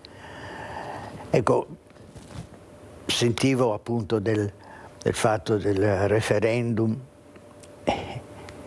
Non siamo preparati. Una volta, quando andavamo a votare, lo sentivamo un nostro dovere. Avevamo le nostre idee. Credevamo in quelle persone che ci rappresentavano, perché non cambiavano. Oggi ti accorgi che uno lo voti perché credi in quello che dice, il giorno dopo ti abbandona, va da un'altra parte. La Meloni che gira tutto il mondo e non è mai presente in Italia, un'altra cosa. Ma quando vediamo la televisione è di qua e di là, ma cosa fa? Mi domando. Quindi è un momento brutto, sì. Io darei, bisognerebbe prepararli, costruirli, eccetera. Bisogna dar fiducia ai giovani, perché dobbiamo prepararli nelle scuole. Oggi nella scuola si può entrare tranquillamente, si può parlare, ognuno ha le proprie idee, si presenta, presentarle bene, tanto da essere creduti. Cerchiamo di aver fiducia nei giovani. Un bel messaggio, la ringrazio, dottor Patelli. Andiamo a Venezia, andiamo a sentire cosa dice il sindaco Armelau di Chioggia su inno fascista. Andiamo a sentire.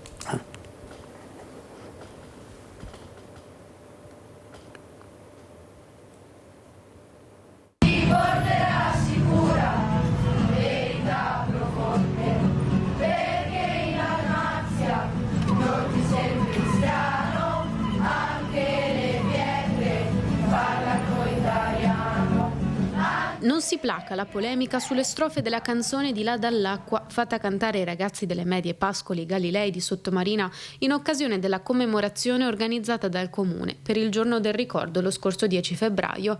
Il brano della Compagnia dell'Anello, di matrice neofascista e vicina a Casa Pound, ha suscitato infatti forti reazioni per il contenuto della canzone, considerata nostalgica e nazionalista. Se dall'ala sinistra arrivano condanne e richieste di spiegazioni, lo stesso Jonathan Montanariello ha chiesto che il caso venga discusso in giunta regionale tramite un'interrogazione a risposta immediata.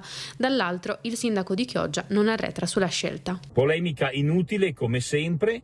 Invito a leggere il testo, un testo che non fa assolutamente riferimenti politici, ma descrive la triste e amara realtà di quel tempo. Purtroppo la sinistra in Italia sa far solo polemiche. Avessero cantato Bella Ciao sarebbe stato tutto a posto.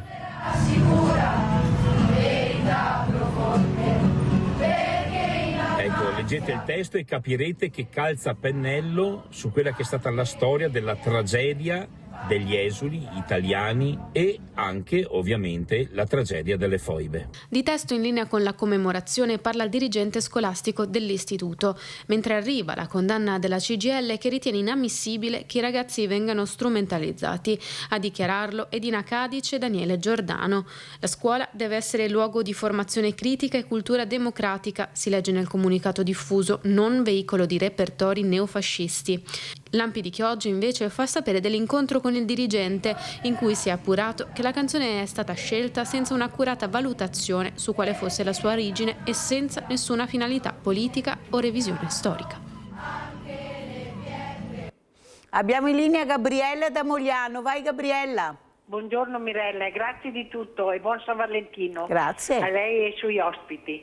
Volevo dirle che il mondo non ha capito niente delle guerre che ci sono state, perché siamo sempre in guerra. E dopo fanno vedere anche per televisione, che io giro subito e guardo i documentari, perché fanno vedere film di guerra. Cosa capisce sta umanità? Niente, perché non abbiamo veramente capito niente con i disastri che ci sono stati. Siamo come fossimo in guerra di nuovo. Dopo volevo dirle un'altra cosa. Ieri hanno detto che adesso tasseranno anche le sagre. Allora dica a lei che bella cosa che è questa. Uno non può fare neanche delle cose, delle feste del paese, perché lo Stato gli mette le tasse. Non vede che non si va da nessuna parte. È un mondo veramente che fa pena. Buona giornata e grazie. Grazie a te Gabriella cara, buon San Valentino anche a te e famiglia. Allora Vernier, come commentiamo quello che abbiamo visto, sentito? Era il caso di fare sempre polemica su polemica, è giusto, è sbagliato, la canzone, non la canzone, è il presepio sì, il presepio no, la croce sì, la croce no, la canzone sì, la canzone no. Ecco, cosa vuole dire Vernier? Insomma, la posizione del sindaco di Chioggia è inqualificabile, perché non c'entra nulla la tragedia degli italiani con una canzone di stampo fascista che nulla ha a che vedere con quella storia e con quei... se si scusava dicendo che non avevano capito l'origine, sarebbe stato più adeguata la posizione del... Ma noi viviamo in un periodo ovviamente estremamente delicato e difficile.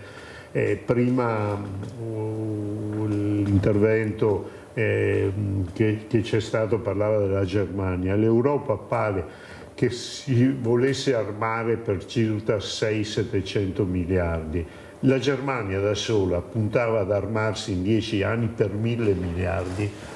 E quando si arma la Germania c'è da preoccuparsi, no? Perché la Germania poi fa sul serio, insomma, non è che quando parte. Si arma per...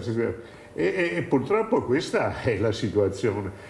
E noi abbiamo, per una serie di vicende legate ai dazi americani, alle politiche americane, eccetera, una crisi obiettiva dell'industria italiana, ma anziché convertirla, mi rendo conto che è più difficile in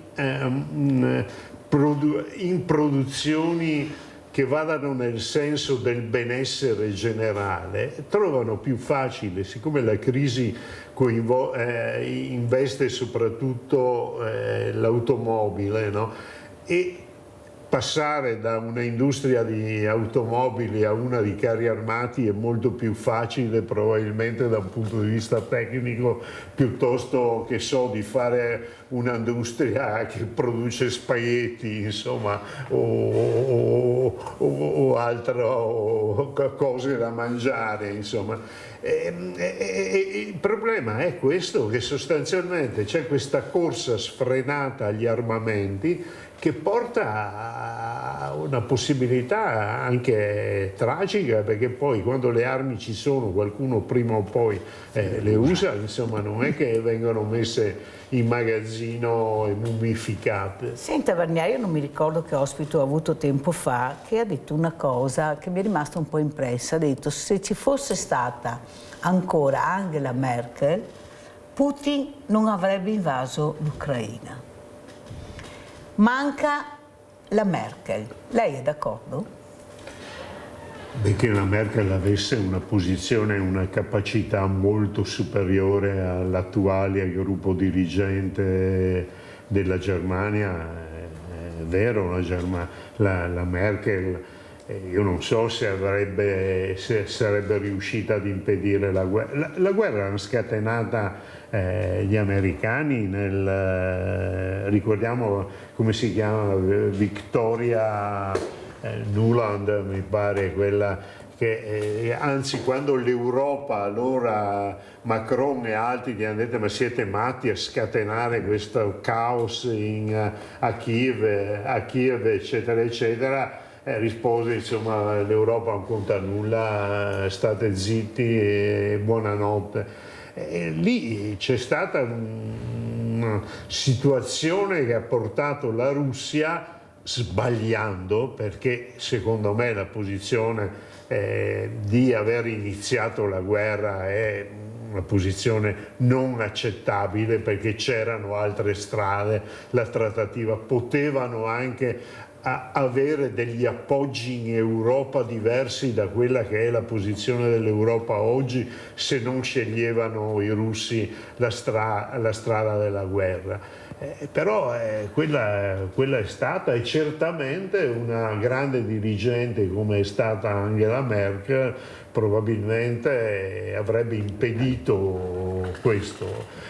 Del resto il Papa, quello di prima, cosa disse insomma a proposito della guerra? Sono andati ad abbaiare alle porte della Russia e la Russia prima o poi si sapeva che reagiva, insomma. Però il problema è che troveremo sempre qualcuno che abbaia o abbaierà alle porte dell'altro. Questo è il grande tema. Io sono convinta che solo il dialogo può fare la prevenzione. Certo. L'Europa deve capire che deve fare prevenzione con il dialogo, deve partire prima, i segnali ci sono, la volontà anche a mio avviso di fermare da una parte dell'Europa, ecco, queste tragedie umane ci sarebbe, però non abbiamo l'Europa unita, è inutile che ce la raccontiamo.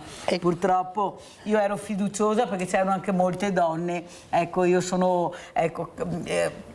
faccio fatica a non capire che forse anche a queste grandi donne che abbiamo avuto anche nel passato, questa figura femminile è molto importante nel dialogo, nel capire che il buonsenso, specialmente quando sono temi talmente delicati, deve essere sovrano. Però purtroppo sono stata molto delusa, forse come dice lei non abbiamo persone all'altezza né maschili né femminili di fare una grande Europa, un'Europa unita, e questo è la grande, mancano statisti, manca tutto, non c'è una politica veramente che faccia capire in un futuro migliore. Però quello che fa specie, Vernier, poi sento anche cosa dice il dottor Patelli, è che ci lamentiamo, molti si lamentano di questo governo, di questa destra con la premier Giorgia Meloni, ma mi sembra che la sinistra gliel'abbia messo su un piatto d'oro. Cosa va in cerca la sinistra adesso? Cioè non sapeva che avrebbero fatto queste cose, non sapeva che avrebbero rincorso il premierato, che volevano arrivare a questo, cioè gliel'ha offerto su un piatto d'oro e adesso gridano al lupo. Ma perché si sono divisi nella sinistra? Abbiamo talmente tanti di quei partiti che non si riesce 1, 2, 3%, 0,0. Noi manteniamo tutta questa gente e non riusciamo mica a capire perché poi alla fine, perché è il popolo che paga, tutti naturalmente. E adesso si lamentano, ma questo sono. Vabbè, lo so, sono io che non ho capito niente prima, ma non capisco neppure adesso, perché più d'oro di così come potevano offrirlo questo vassoio? La sinistra in Italia ha una vocazione suicida, non da oggi, insomma, perché se noi pensiamo, la Meloni ha vinto le elezioni con un sistema elettorale fatto dalla sinistra, intanto, no? Proprio che sono dei capolavori, no? Di idiozia, no? E poi perché è andata frantumata. Letta, bastava solo che facesse gli accordi di desistenza con i 5 Stelle e con altri, e la Meloni non prendeva tutti i deputati e i senatori che ha preso, perché la somma di chi era schierato nel fronte progressista, nel centro-sinistra, è superiore in numero di voti rispetto ai voti che hanno preso il centrodestra, però gliel'hanno regalata proprio messa su un piatto d'argento, una stupidità. No, credo che insomma. Come vede la figura di Renzi, Vernier, lei, questo uomo che si muove in maniera delle volte che lascia molto perplessi. Conte gli aveva offerto di tutto e di più, lui non ha accettato perché l'obiettivo era quello di far cadere il governo Conte e non c'era niente da fare, perché ha provato in tutte le maniere a offrire di tutto e di più, compresa la Bonino. È inutile, facciamo i nomi. Ecco, hanno fatto cadere un governo, hanno fatto cadere il governo Draghi, ma alla fine dove arriviamo? Adesso Draghi con le mani nei capelli proprio per l'Europa dice: guardate che se va avanti così qua non si va da nessuna parte. E allora la sinistra dove va a parare? La figura di Renzi è una figura estremamente complessa. Lui è un lazzarone, diciamo, politicamente.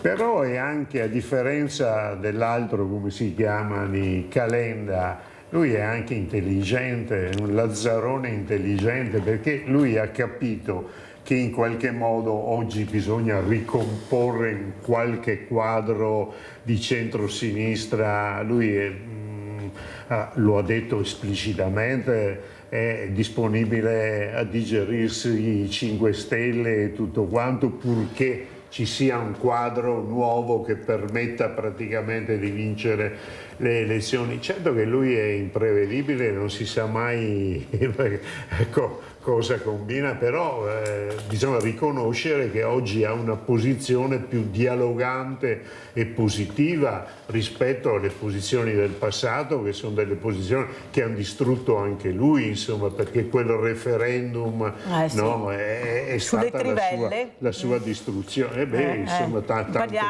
perché là cose, lui era un personaggio che era arrivato quasi al 40%, ma la storia insegna. Il popolo italiano avrà anche i suoi limiti, però quando ti punisce, ti punisce. Mi pare che alle europee avesse superato il 40%. Sì, una cosa, ecco. 41, adesso 42. col 2-3 non va da nessuna parte. Siccome giustamente dice lei, uno che ragiona politicamente, se non fa squadra non andrà mai più da nessuna parte. Certo. Il problema è l'affidabilità dov'è dei nostri politici. Torpatelli, cosa dice lei a questi nuovi politici rampanti? A questo lazzarone intelligente mi fa paura, perché è intelligente, però è lazzarone, e allora non lo capisco. Cioè, mi aveva dato fiducia a un certo momento, perché era uno che aveva le idee chiare, però dopo a un certo momento c'è una cosa che aveva fatto, il ponte sullo stretto, del quale lui è un sostenitore, e io lo vedo proprio, quando anche gli stessi geologi hanno detto è un pericolo fare quel ponte perché non c'è un fondale adatto. Fanno delle cose certe volte unicamente per attirarsi i voti, per far strada politica e non guardare quello che è veramente il bene dell'Italia, il bisogno dell'Italia. Questo ti pare che vengano da un altro paese, ma cavolo, sono dei politici, sapranno le cose, hanno studiato, eppure non vedono. Vediamo cosa vede, cosa sente Saverio da Verona. Ciao Saverio. Buongiorno signora, buongiorno, che la vedo, poco la guardo, un po'. Buongiorno. Prego. Guardi, mi piace sentire il vostro dibattito qua delle votazioni, perché è andata sulla Meloni per colpa della sinistra, compagnia bella. Però io volevo dirle, signora, però che a questi signori qua, che la Meloni è presto 4 anni che è al governo, se ha sbagliato andare nel governo, però i 4 anni è l'unico giorno, l'unica che ha tenuto sul governo d'Italia per adesso. Poi c'è lo stretto del ponte di Messina. È meglio andare sul ponte o andare con le navi a Sicilia? Vi chiedo, ecco, secondo voi che siete lì che ascoltate, che giudicate, ditemi questa risposta, se ha sbagliato le Meloni, se ha sbagliato la sinistra, se abbiamo sbagliato noi di votarla, ecco. Buona giornata signora. Grazie caro Saverio, grazie della telefonata, buon San Valentino anche a te e famiglia. Patelli, cosa diciamo a Saverio da Verona?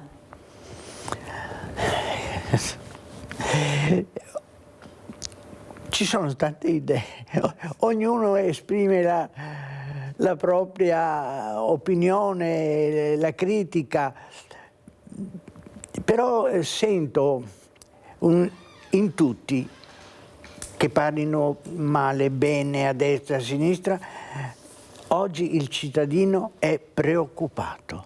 Non c'è nessuno, non ho mai sentito qualcuno che dice ma io sono tranquillo, perché va tutto bene, perché siamo retti da una politica capace di guardare l'Italia, e invece vedo che la gente è scontenta. Si vede poi quanta gente va a votare, perché questo, il fatto, una volta sentivamo il dovere, il piacere di esprimere anche con il voto la nostra opinione. Adesso voto uno, mi passa dall'altra parte. Per chi voto? Non so votare. Questo proprio è preoccupante, che gli italiani non vadano a votare. Perché? Per paura? Per incoscienza? Perché non si preoccupano più della politica? Guardano solo il proprio piccolo interesse? Non lo so.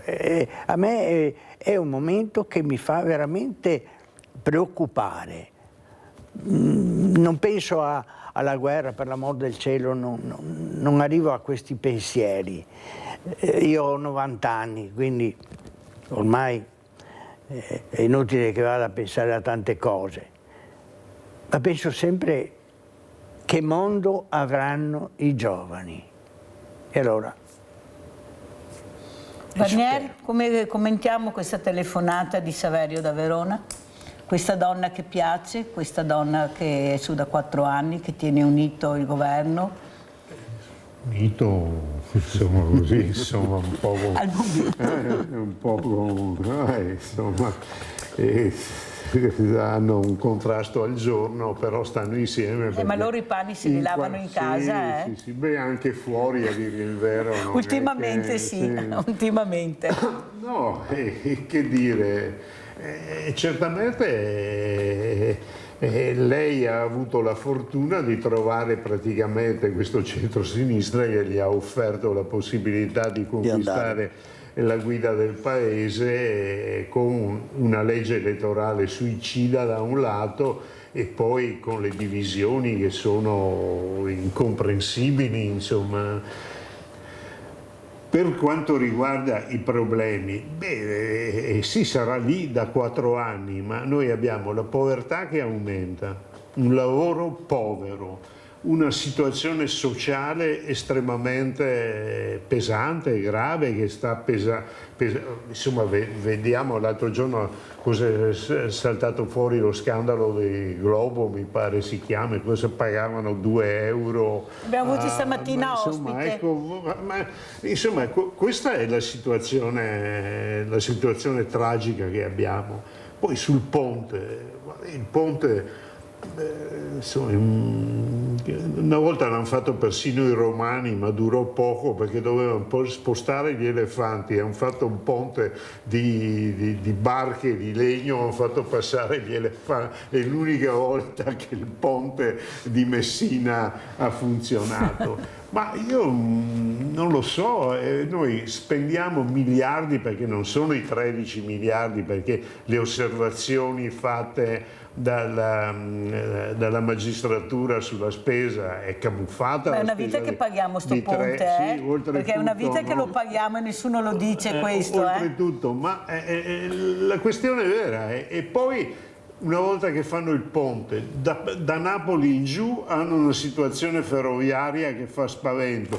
In Sicilia se ne parla, insomma, perché per andare con il treno da Messina a Palermo ci vuole 7 giorni e 7 notti, insomma. C'è un binario con una rotaia unica. Che senso ha spendere miliardi per fare il ponte? Poi io sono andato diverse volte in Sicilia, no? Qualche volta in aereo e altre volte sono andato in automobile. A dire il vero, io ho trovato sempre la questione delle navi, delle barche riposando. Però vede, perché arrivi stanco, ti Vanier, devo lì correre perché e siamo ti in portano chiusura. dall'altra parte e chiudi gli occhi per un Senta po', Vanier, insomma. sono in chiusura purtroppo e devo correre, però il problema non è solo il sud, è anche il nord, basta vedere le Olimpiadi.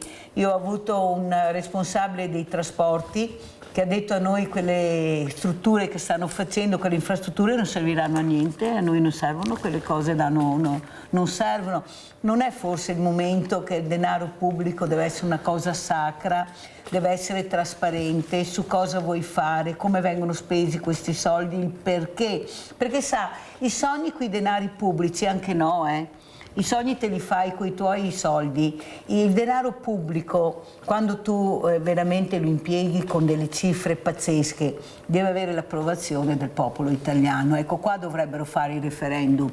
Quando ci sono veramente, cosa vuoi che volete che ne capisca il popolo italiano del problema della magistratura? Ma se stanno litigando tra di loro, esperti tra di loro, che non riescono a capire chi ha ragione e chi ha torto, pensate noi a casa, l'hanno spiegato, il no, il sì, non porterà niente, porterà...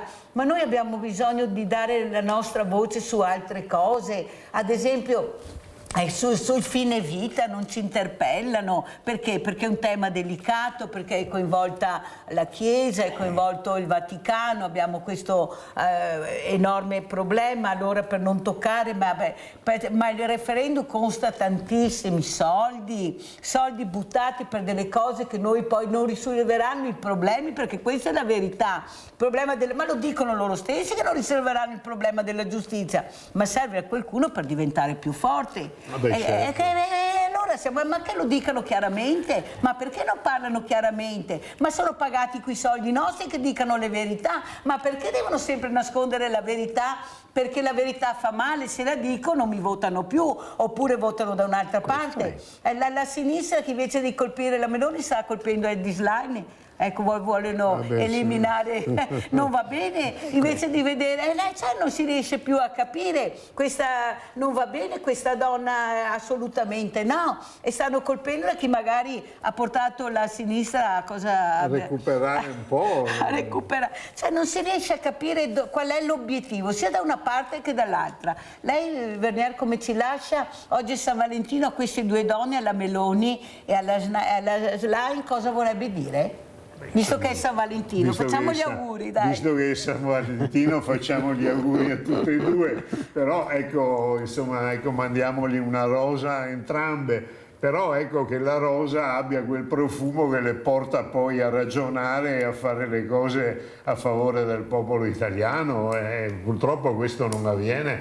Lei ha accennato adesso, finisco subito, sulla questione del referendum. Pare che questi magistrati, che questi PM siano una banda di assatanati che vogliono mettere in prigione tutti quanti. Beh, sulle cause che si aprono ogni anno in Italia, ogni anno dal 60 al 70% i PM e i GIP le archiviano, cioè non procedono, danno non luogo a procedere, perché purtroppo gli italiani sono litigiosi e quindi le cause, le cose, e poi il 60-70% ogni anno vengono accantonate perché non ci sono gli elementi per procedere, e questo lo fanno i PM e i GIP, insomma, che non sono queste diciamo bestie satanate che vogliono mettere in prigione tutti quanti, insomma.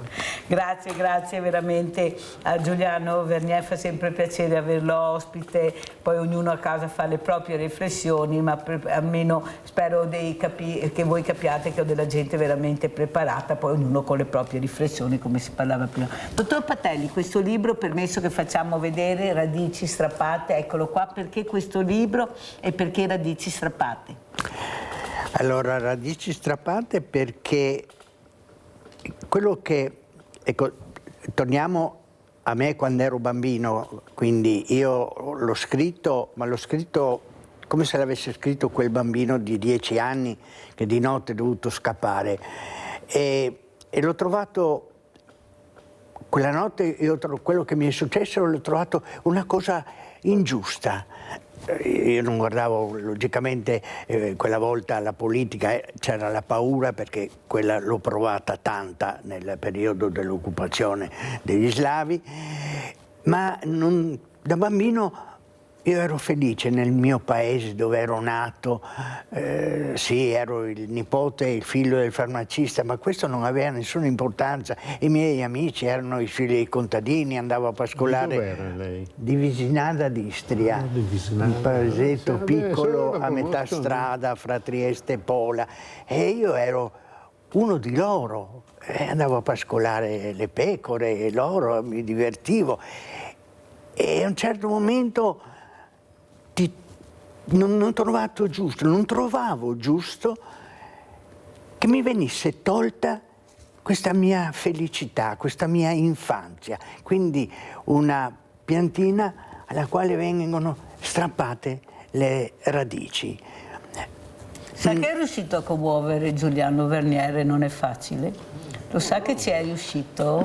Dottor Patelli, vedete cosa vuol dire mettere assieme queste figure? Vedete che Verniere si è commosso. Soprattutto per un ragazzo. Sì, insomma, è questo. Poi ho avuto anche la fortuna che io quando sono venuto via papà ha trovato da lavorare, eccetera, quindi siamo arrivati al Lido di Venezia, c'era il mare, cosa che io adoro, e non ho passato i drammi di tanti profughi che hanno dovuto passare anni e anni in quelle case fatte da un'aula di scuola divisa in 8 appartamentini con una situazione di dignità, di vivere spaventosa. Io sono stato fortunato, però ecco quella mia infanzia, le radici strappate, quello lo sento ancora. E la paura, quella grande, l'ho passata tanta, per tanti anni non mi è mai passato. Sono tornato tante volte in Istria a rivedere il mio paese, a rivedere Parenzo, mi piace, andavo per terra o anche per via mare, ma non ho mai detto a nessuno io sono nato qua. Quella paura ti rimane per tutta la vita. Posso darle un bacio anche se c'è sua moglie, visto che è San Valentino, ecco, veramente San grazie, Valentino, sono onorata, ecco questa ecco, stretta di mano con Giuliano Verniere, guardate San che emozionante. Valentino per me è molto importante perché oltretutto al Lido ho trovato, eravamo compagni di scuola, ci siamo innamorati, ci siamo sposati, abbiamo lavorato insieme tutti e due, lei è stata più brava, si è laureata prima di me, e poi abbiamo lavorato nella farmacia che ho ereditato e ci vogliamo ancora tanto bene. Non solo, io dico sempre. La signora, la moglie, sta sorridendo, ve lo dico io. Ci vogliamo bene, ma per me non è solo questo. Noi siamo innamorati ancora. Che bello. Ed essere innamorato vuol dire costruire, perché volersi bene è quasi una cosa ferma. Senta signora Patelli, può venire qui un attimo per cortesia? Ma lei lo può sa venire. Perché gliel'ho detto. No, lei stia fermo, venga signora Patelli. Lei fa stia fatica, fermo qua. Fa fatica ad alzarsi. Allora aspetti. Fa fatica ad alzarsi. Sì, ci spostiamo noi. Venga. Vado a prenderla io. Perché merita veramente, aspetti un attimo, facciamo le cose fatte bene, perché la Mirella si sta portando via anche il microfono che non c'entra niente. Eccolo qua, perché è una giornata particolare oggi. Ecco qua. Vengo signora Patelli. Il mio problema è che non si preoccupi, non si preoccupi, venga con me. La mia paura è di perdere l'equilibrio. Ecco, c'è la Mirella che la sostiene. Posso lasciarle il mio posto? Allora, no, fermo lei, fermo. fermola. Tanto facciamo veloci, lei si siede, aspetti che l'accompagno. La signora Patelli non ci vede, aspetti un attimo. Brava, Eccoci. bravissima. C'è signora Patelli? Sei in centro? Ecco, Sì. c'è. Allora la sposto, aspetti che la metto vicino al suo uomo, io voglio un bel bacio in diretta di questi due giovani. Guardate che bello, guardate l'emozione. Io penso di chiudere questa seconda parte con questo bacio bellissimo, con una stretta di mano di Giuliano Varnier al dottor Patelli e sua moglie per queste radici strappate. Grazie, grazie ai miei ospiti. Pubblicità.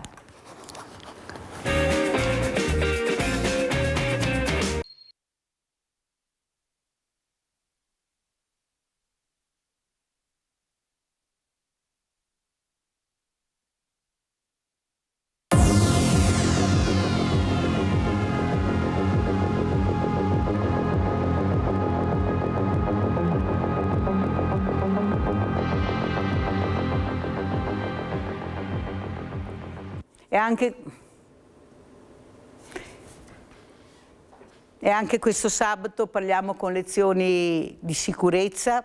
Ringrazio veramente il nostro Donadel di essere qui anche questa mattina, questo informatico, per far capire l'importanza della sicurezza. Prima di tutto però partiamo con Vicenza, denunce truffe telefoniche. Andiamo a vedere il servizio e poi iniziamo con Donadel. La stagione delle truffe, una dietro l'altra a ritmo serrato. La più famosa è quella della ballerina, di cui è stato vittima anche l'assessore di Vicenza, Leone Zilio. Il messaggio riguarda una sedicente gara di ballo. Se ti va, potresti dare un voto a Francesca? Peccato che cliccando su quel link si aprano le porte della rubrica telefonica ai malintenzionati. Ma su internet gira un'altra truffa. Ciao, potresti prestarmi 470 euro? Devo pagare urgentemente il dentista e ho problemi con la carta. Te li restituisco stasera. E ancora, SMS che invitano a contattare urgentemente un fantomatico CAF cliccando sul messaggio e invitando a chiamare un numero a pagamento. La CGIL di Vicenza, dopo aver ricevuto diverse segnalazioni da parte dei cittadini, invita tutti a ignorare la comunicazione. A Torre Belvicino, un ventenne del posto, intenzionato a comprare un'automobile su una piattaforma di e-commerce, ha denunciato che una volta versati più di 20.000 euro, i venditori avevano fatto perdere le proprie tracce. Per questo i carabinieri della stazione di Valli del Pasubio hanno denunciato per truffa in concorso 2 uomini residenti in Lombardia. A Schio, infine, un SMS con un finto allarme bancario viene inviato a un 76enne, seguito da una telefonata in cui un uomo si spaccia per un operatore bancario che induce la vittima a mettere in sicurezza i risparmi eseguendo un bonifico di 4.600 euro verso un conto indicato dal truffatore. I carabinieri hanno denunciato un ventenne per truffa e sostituzione di persona. Insomma, attenzione alle truffe, ne stanno girando tante e chiunque può diventare vittima. Quindi usate grande prudenza e se vi arrivano messaggi sospetti con cui vi chiedono soldi, diffidate e avvertite le forze dell'ordine. Ed è con noi appunto Gianni Donadel. Allora Donadel, da dove iniziamo? Qui non se ne può più, ogni mattina se ne inventano una, ogni giorno una, 2, 3. Prego Donadel, cosa abbiamo visto e sentito su questo? Poi veniamo, buongiorno a tutti. Buongiorno Milena, proprio anche alla truffa della ballerina, del dentista, però tornerei alla privacy, perché ieri mi è arrivata un'email dove hanno sottratto i miei dati, non li hanno sottratti a me, non ci sono cascato anche perché seguo la sua trasmissione, non mi faccio fregare. E qua mi dice: gentile cliente, siamo spiacenti di informare che abbiamo subito in gennaio un attacco informatico. Cosa è successo? Insomma, gli hanno estratto i dati. I dati interessati sono, quindi dove sono i nostri dati e quali dati? Cognome, nome, indirizzo email, telefono. Non ci sono password e neanche dati bancari, questo è importante. Cosa hanno fatto? Perché l'unica cosa che possono fare è seguire la norma, sono francesi in questo caso, ma è analoga a quella italiana, e quindi hanno intanto chiuso. E diciamo che la stalla andava chiusa prima che i buoi uscissero. Dopodiché hanno avvisato l'autorità francese, Cyber Security, Emergency, Île-de-France, eccetera. Ma soprattutto mi dicono: attenzione, cosa devi fare adesso? Perché devi tenere presente che i tuoi dati sono in mano a qualcuno che potrebbe farne un uso improprio. E a questo punto, secondo me, lei, Mirella, potrebbe chiedere le royalties a questa società, perché hanno detto esattamente tutto quello che è stato detto qui. E precisamente Ovviamente, non aprire mail o allegati in caso di dubbio. In caso di incertezza verificare il mittente, ovvero sia non rispondo a quel numero, ma chiamo io il dentista, chiamo io il mio amico col numero che so. Non comunicare informazioni riservate oltre a quelle che sono già sottratti. Non cliccare su link sospetti e, quello che ho sentito dire qui, monitorare regolarmente i conti bancari. Quindi quello che noi abbiamo detto nelle volte precedenti è quello che non possono fare altro che consigliare una società che si fa sottrarre i dati. Attenzione, carta di credito e password, ne abbiamo parlato, non hanno sottratto i dati della carta di credito e nel mio caso non sarebbero stati lì, perché avevo già consigliato non salviamo i dati della carta di credito sui siti, usiamo servizi di terzi, PayPal, Apple Pay, possiamo fare pubblicità perché è importante in questo caso, Google Pay, a seconda dell'apparato che abbiamo.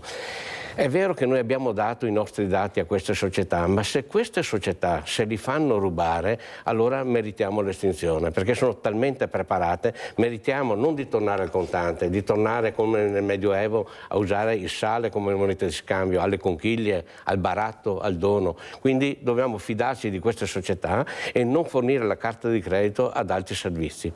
Sulla password che non hanno sottratto, qui ci sarebbe tanto da parlare, ma brevemente, quando noi creiamo un account dobbiamo mettere un identificativo, che è la nostra email normalmente, e una password.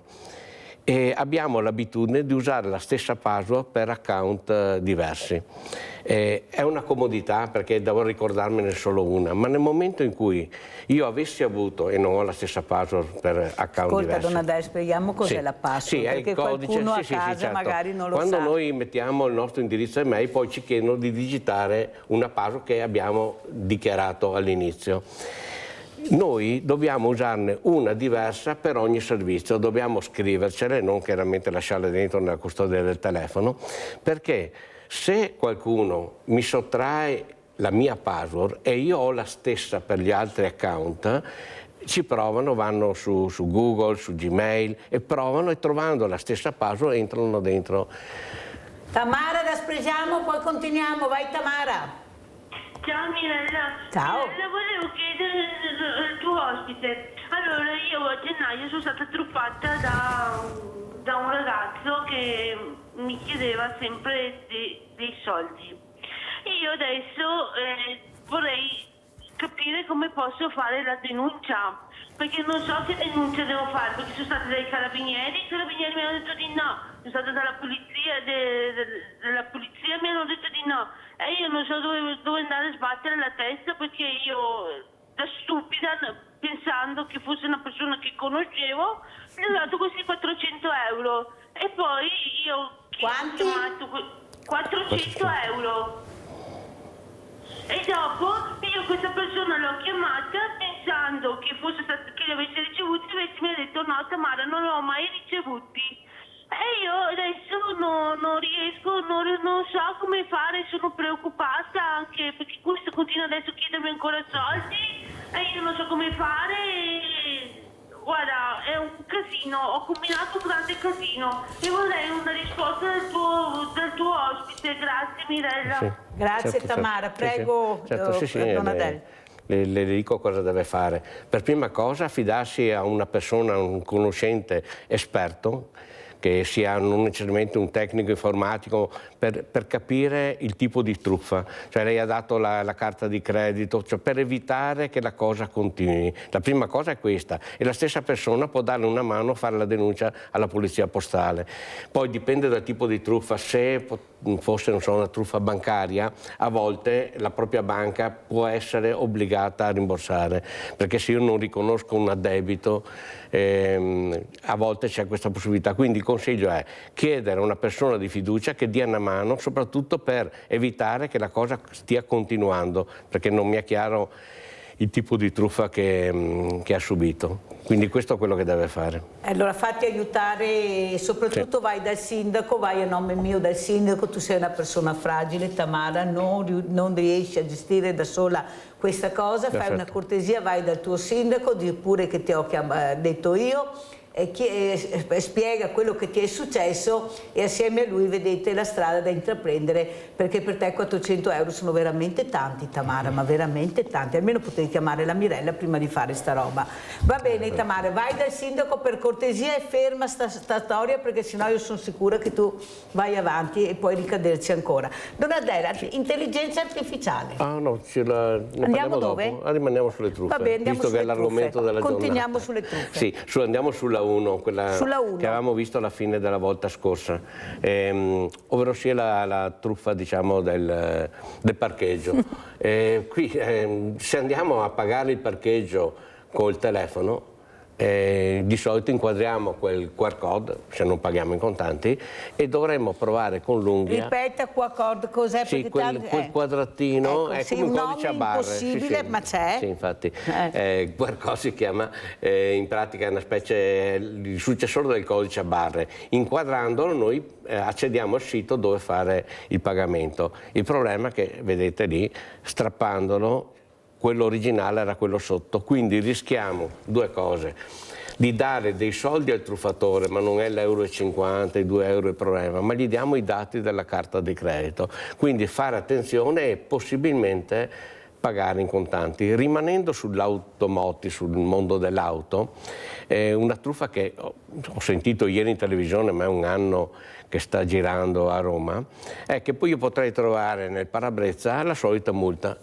Io ne ho prese non con l'auto, col monoruota, 18,20 €, sono 26 euro che scontati, pagati entro 5 giorni, diventano 18,20 €. Qual è, dove sta la truffa? Che se io la pago guardando l'IBAN che c'è in quel fogliettino, non è quello del comune, ma do i soldi al truffatore.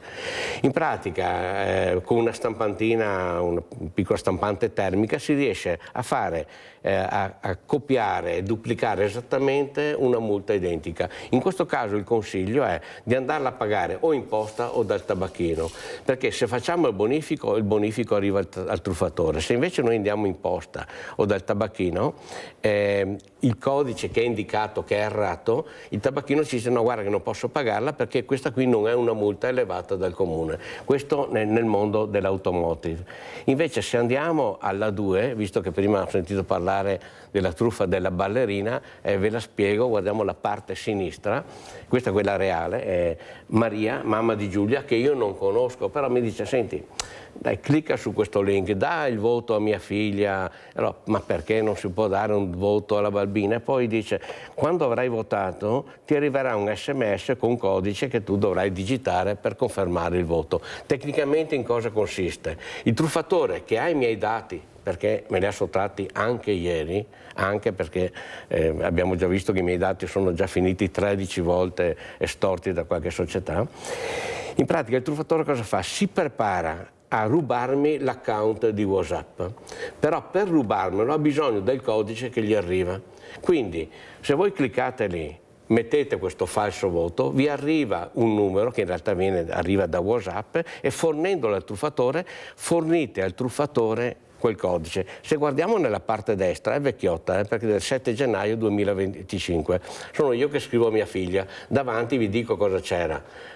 È scattato l'anno 25, vorrei salvare l'estratto conto della banca, tutto 2024, e dammi là i dati. Lei mi chiede cosa e io scrivo PVD, dammi la password. E lei che, e io ero sincera, non volevo trarne inganno, mi dice guarda la password ce l'hai perché l'hai creata tu. O stai facendo phishing, cioè sei un truffatore che mi sta chiedendo i dati, oppure sei tu che mi metti alla prova a vedere se ci casco. E mi dice non te la scrivo, al massimo te la do il telefono. Infatti poi gli ho detto chiuso dicendo vediamo questa sera.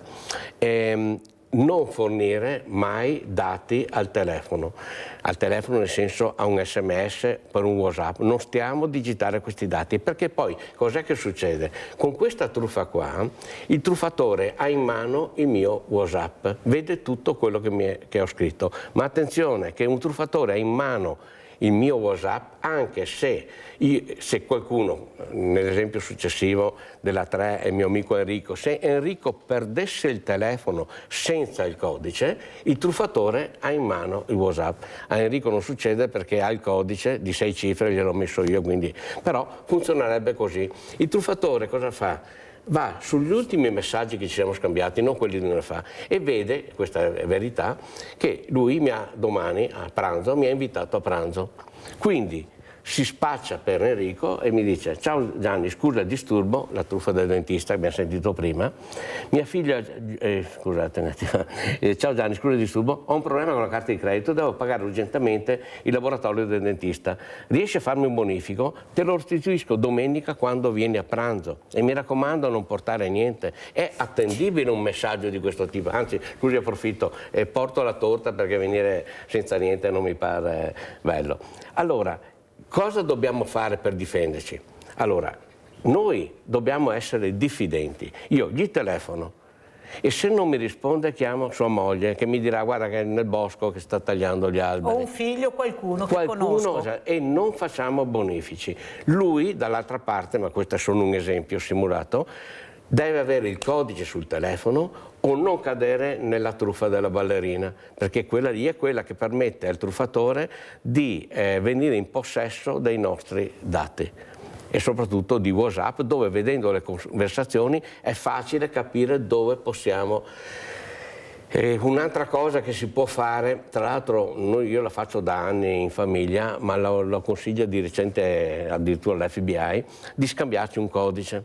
Cioè io potrei, a mia figlia direi, avrei potuto insistere quando mi ha detto: ma non sono sicuro che sia tu, io ti do il codice che solo io e te conosciamo, oppure una Ti do la garanzia che sono io. Sì, o anche semplicemente, non so, a mio nipote, anche per continuare a mettere il coltello sulla piaga, che dove non ho un codice, direi: Giorgio Leone, dimmi quanti ripiani della libreria hai rotto salendoci sopra, e solo lui sa quanti sono, era uno solo per fortuna.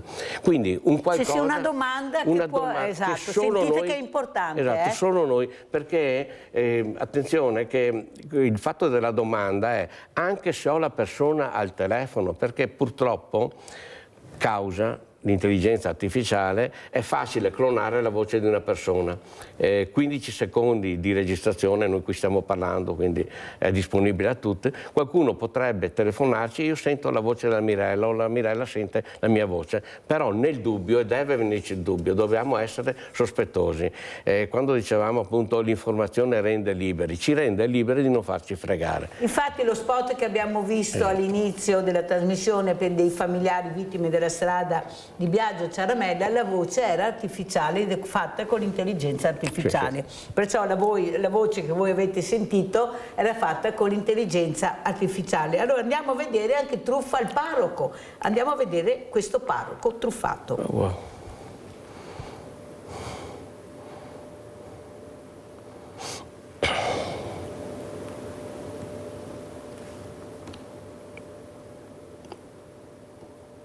Padova, truffa parroco.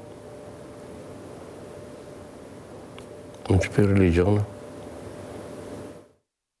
Quando la fiducia viene ripagata con il raggiro è la vicenda che vede vittima un sacerdote, oggi ottantenne, per anni parroco in città e nell'Interland, che tra il 2009 e il 2024 ha versato a una giovane donna, all'epoca dei fatti dodicenne, circa 100.000 euro, convinto di aiutarla in presunte emergenze familiari e sanitarie, poi rivelatesi inesistenti.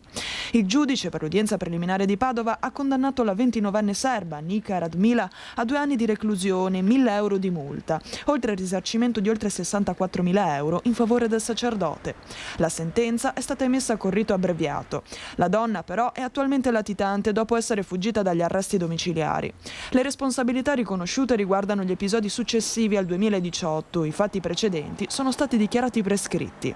L'inchiesta ha ricostruito anni di richieste di denaro motivate da lutti, malattie e debiti mai riscontrati. Nel 2025 poi l'arresto, il trasferimento in carcere e i domiciliari con braccialetto elettronico fino alla fuga. Oggi la giovane è raggiungibile.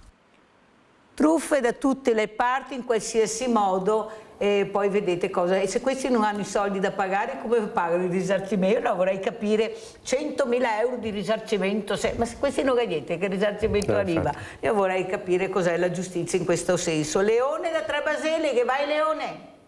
Ciao Mirella, grazie. Ciao Leone. Buon San Valentino. Per quello che stai facendo, Mirella. Ma non pensi che quello che stai facendo ora sarebbe stato fatto dalla Santissima Mamma Rai super cessa assai, perché questo servizio, prima di dare il telefonino agli anziani, avremmo dovuto essere informati di tutti questi truffe, di tutti questi inganni che questi telefonini ci portano a noi anziani. Un'altra cosa, le banche, quando fanno questi bonifici istantanei, sanno che sono quasi tutte truffe. Allora, quando un anziano va a fare un bonifico istantaneo, la banca ti dovrebbe aprire gli occhi, ti dovrebbe dire: guarda che questa potrebbe essere una truffa. E le banche non lo fanno. Un'altra cosa, questi telefonini, quando tu li vai a comprare, un anziano va a comprare il telefonino, chi te lo vende ti dovrebbe dire: guarda che questa è una cosa pericolosissima, perché questi ti possono togliere tutti i soldi dalla banca se non fai attenzione, e questo non viene fatto. Ciao Mirella, grazie. Grazie a te caro Leone, io cerco veramente di mettere questa goccia nell'oceano anche per quanto riguarda la vostra sicurezza, la sicurezza delle fragilità, ma non solo, perché vengono tuffate anche persone molto esperte. Prego, sì. Donadè. Beh, intanto non anziani, perché non siamo diversamente giovani, prima cosa, questo è importante. Ha detto correttamente, però la RAI in questi giorni al mattino la sento, ma ho sempre l'impressione che abbia copiato questa trasmissione. Effettivamente, sì, certo, quando vado a acquistare il telefono qualcuno potrebbe darmi delle indicazioni, ma anche, non so, le associazioni di categoria, fare dei corsi divisi anche per, non tanto per fascia d'età, ma anche uno che ha il telefono per la prima volta può avere più difficoltà. Le banche stesse potrebbero anche dire guarda, autorizzami, chiedimi in modo preventivo se tu vuoi essere abilitato ai bonifici istantanei, perché siccome diciamo sono un po' rischiosi e non sono sempre indispensabili, potrebbero impedirci, bloccarceli in modo preventivo e chiederci autorizzazione per farlo. Quindi ha detto una cosa giustissima, quello che in ogni caso che sta facendo qui la Mirella. Se partiamo dalla 4 ripercorriamo velocemente tutte le cose che abbiamo visto nelle puntate precedenti, il famoso doppio comunque sistema sicuro invece che Nexi, guarda che stai facendo un pagamento e qui il solito discorso, lo chiamo, mi chiede dei codici che non devo dare, non dobbiamo dare codici al telefono. Se andiamo nella successiva, partendo da destra, il CUP ma anche il CAF. Ieri un mio collaboratore Gianmaria mi ha detto guarda che se vuoi parlarne, mi è arrivato dal CAF e il numero era diverso ma era sempre 893. 893 è un numero a pagamento, ci svuotano il credito del telefono in questo caso, e quella centrale salvati questo numero che ho cambiato il telefono, papà ho perso il telefono, e anche qui mi chiede ricariche o bonifici. Invece la prima, la tessera sanitaria, che quando scade non serve che facciamo nessuna azione per rinnovarla perché arriva a casa, invece in questo caso cosa fanno qui? Ci chiedono i nostri dati, perché per fare il rinnovo mi chiedono i dati, i documenti, e poi torniamo alla truffa, quella che abbiamo visto prima. Se andiamo sulla successiva, anche in questo caso c'è un rimborso, ma io non dovrei ricevere un rimborso di 247 euro, ma il governo .gov, ma non è questo il dominio, e quindi mi diranno per ricevere questo rimborso devi però pagare la marca magari da 16 euro, c'è un pacco, devi darmi 1,50, perché si scomodo per 1,50? Perché quando andrò a fare il pagamento la virgola sparirà e diventeranno 150, il Telepar lo stesso, non hai pagato un pedaggio, anche qui se non sono entrato in autostrada non posso essere io, ma in ogni caso diffidiamo. La prima cosa è sempre la calma, e nel dubbio farci consigliare da una persona di fiducia. Non c'è niente che richieda la nostra attenzione immediata, perché è proprio su questo che giocano, non ci danno il tempo di riflettere, ci inducono, consideriamo anche una multa, una contravvenzione. Abbiamo comunque 5 giorni, non per pagarla, per pagarla in forma ridotta, e 5 giorni insomma sono tanti, possiamo chiedere a un parente, a un amico, ma qui mi stanno fregando o cosa? Tanto più che queste truffe così per cultura generale, i truffatori si trovano, lo chiamano il triangolo d'oro, fra Myanmar, Thailandia e Laos. In pratica, sì, proprio dietro l'angolo, vero? Sì, sono dei palazzi pieni di persone che a me dispiace essere truffato, però mi dispiace anche per loro, non per il truffatore, il capo, perché arruolano dei ragazzi. Quando arrivano lì gli ritirano il passaporto, quindi non possono muoversi, e li obbligano a fare queste telefonate, questi messaggi. E poi quando arriva la polizia c'è anche il tema che li mettono in prigione, sia perché hanno fatto queste attività ma non potevano non farle perché erano in prigione in pratica, e in più sono anche senza passaporto e partono appunto dall'estero, ne bloccano, ma per uno che ne bloccano ne sono 100. Ma senta, Don Adele, cosa potrebbe fare la politica, anche l'Europa, per bloccare, ecco, e mettere veramente la privacy seria? Io non voglio ricevere niente sul mio telefonino se non do l'ok. Il problema è che l'ok lo diamo, ma non solo l'abbiamo dato, ma lo diamo perché a qualunque servizio dove sediamo ci viene chiesto di leggere, e non leggiamo tutto quello che è scritto, di mettere un flag, di cliccare, e l'unico consiglio che possiamo dare è, mi è capitato proprio ieri, c'erano 2 flag, uno era obbligatorio, se tu non accetti questo io non posso darti il servizio perché è la liberatoria della privacy, altrimenti io non posso tenere nei miei sistemi i tuoi dati, e io aggiungerei, e mi raccomando di non farteli fregare come è successo ieri. L'altro però diceva semplicemente, e non era obbligatorio, quindi quelli non obbligatori hanno un asterisco, quelli obbligatori, non usiamoli. Spieghiamo bene, quelli obbligatori hanno un asterisco. Sì, hanno un asterisco. Facciamo vedere, non riusciamo a far vedere. No, però, la prossima volta. L'altra cosa che mi diceva, mi chiedeva l'autorizzazione a fornire i miei dati ad altre società per avere della pubblicità.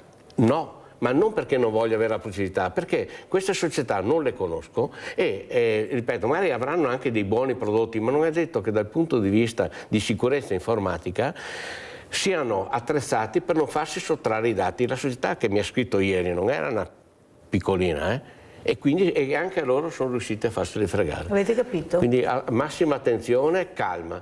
E purtroppo tutto questo aumenta per causa dell'intelligenza artificiale, perché se una volta dovevamo essere dei tecnici, gli hacker sono dei bravi tecnici, bravissimi, non moralmente, ripeto, ma dal punto di vista tecnico, adesso anche uno non tanto bravo si può fare aiutare, perché l'intelligenza artificiale dà veramente un aiuto su tante cose, anche su quelle appunto non buone. E se io partirei con la 9, se è possibile. Partiamo con la 9. Così parliamo un po' di intelligenza artificiale. Che non è un canale, ma è la 9. Sì, è perché per la regia appunto che è sempre pronta.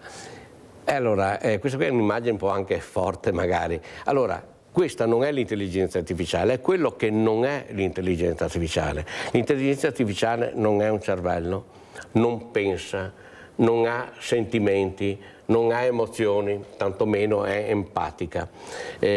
Andiamo pure sulla 8, così ci togliamo questa immagine. Noi nell'immagine collettiva abbiamo quella lì e poi lo chiamiamo algoritmo. Ripeto, l'algoritmo è una sequenza di operazioni che ripetute nel tempo fanno la stessa cosa, ma va bene chiamare ho parlato con l'algoritmo, attenzione, tant'è che appunto Benanti parla di algoretica, qui ci sarebbe un mondo da aprire. No, rimaniamo su quello più Quindi, semplice. Cos'è l'intelligenza artificiale? Intanto è un software e possiamo anche dire che è un apprendista, non un professore universitario, un apprendista al quale è stato fatto leggere tutto, cioè tutto quello che c'è in internet. Con tutto stiamo dicendo di centinaia di milioni di testi. Tutti i libri gli sono stati dati in pasto, centinaia di milioni di immagini, filmati. Di conseguenza, avendo appreso tutto questo, non entro in termini tecnici, ma avendo a disposizione, si chiamano parametri, ce n'è uno che ha 1200, attenzione, miliardi di parametri. Con tutti questi dati riesce a fare un qualcosa che sembrano ragionamenti, ma tecnicamente non lo sono e sono calcoli probabilistici. È probabile che dopo una certa parola ne arrivi un'altra. Allora, Con l'intelligenza artificiale ci si approccia in un modo, diciamo, si scarica un'app, poi in ufficio... A proposito di app, un'altra app ancora, e si scrive, la maggior parte delle persone la usano quasi come ricerca, una ricerca approfondita perché mi va subito al dunque, no?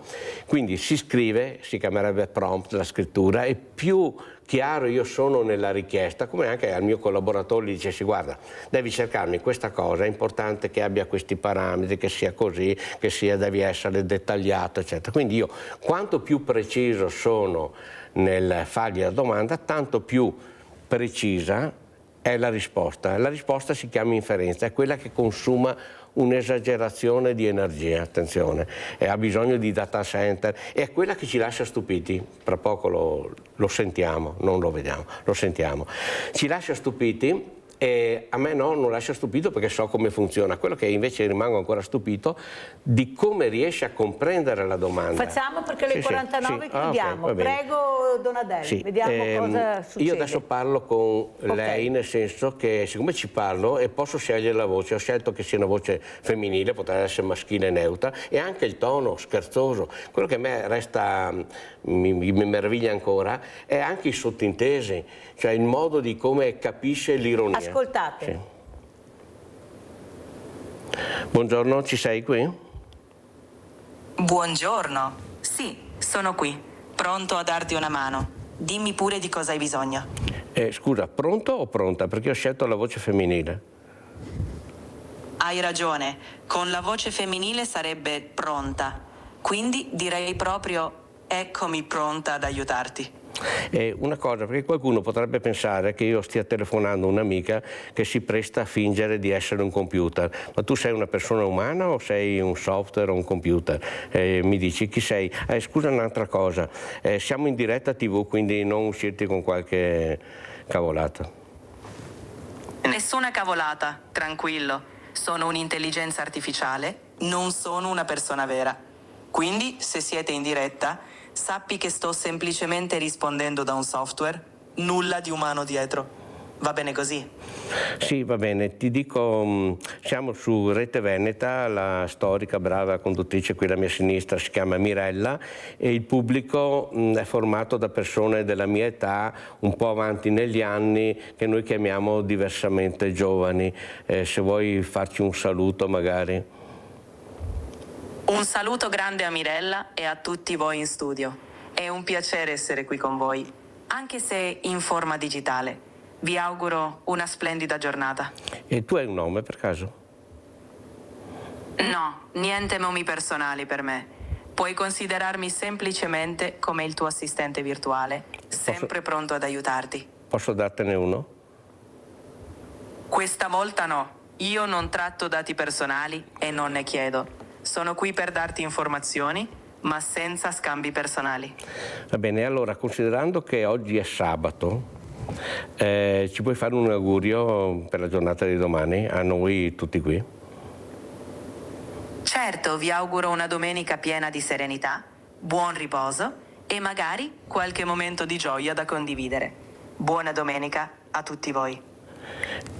Ho detto che oggi era sabato. Un minuto. Che oggi era sabato. E lei? Mirella l'ho nominata una volta sola. Diciamo che wow, ci sta.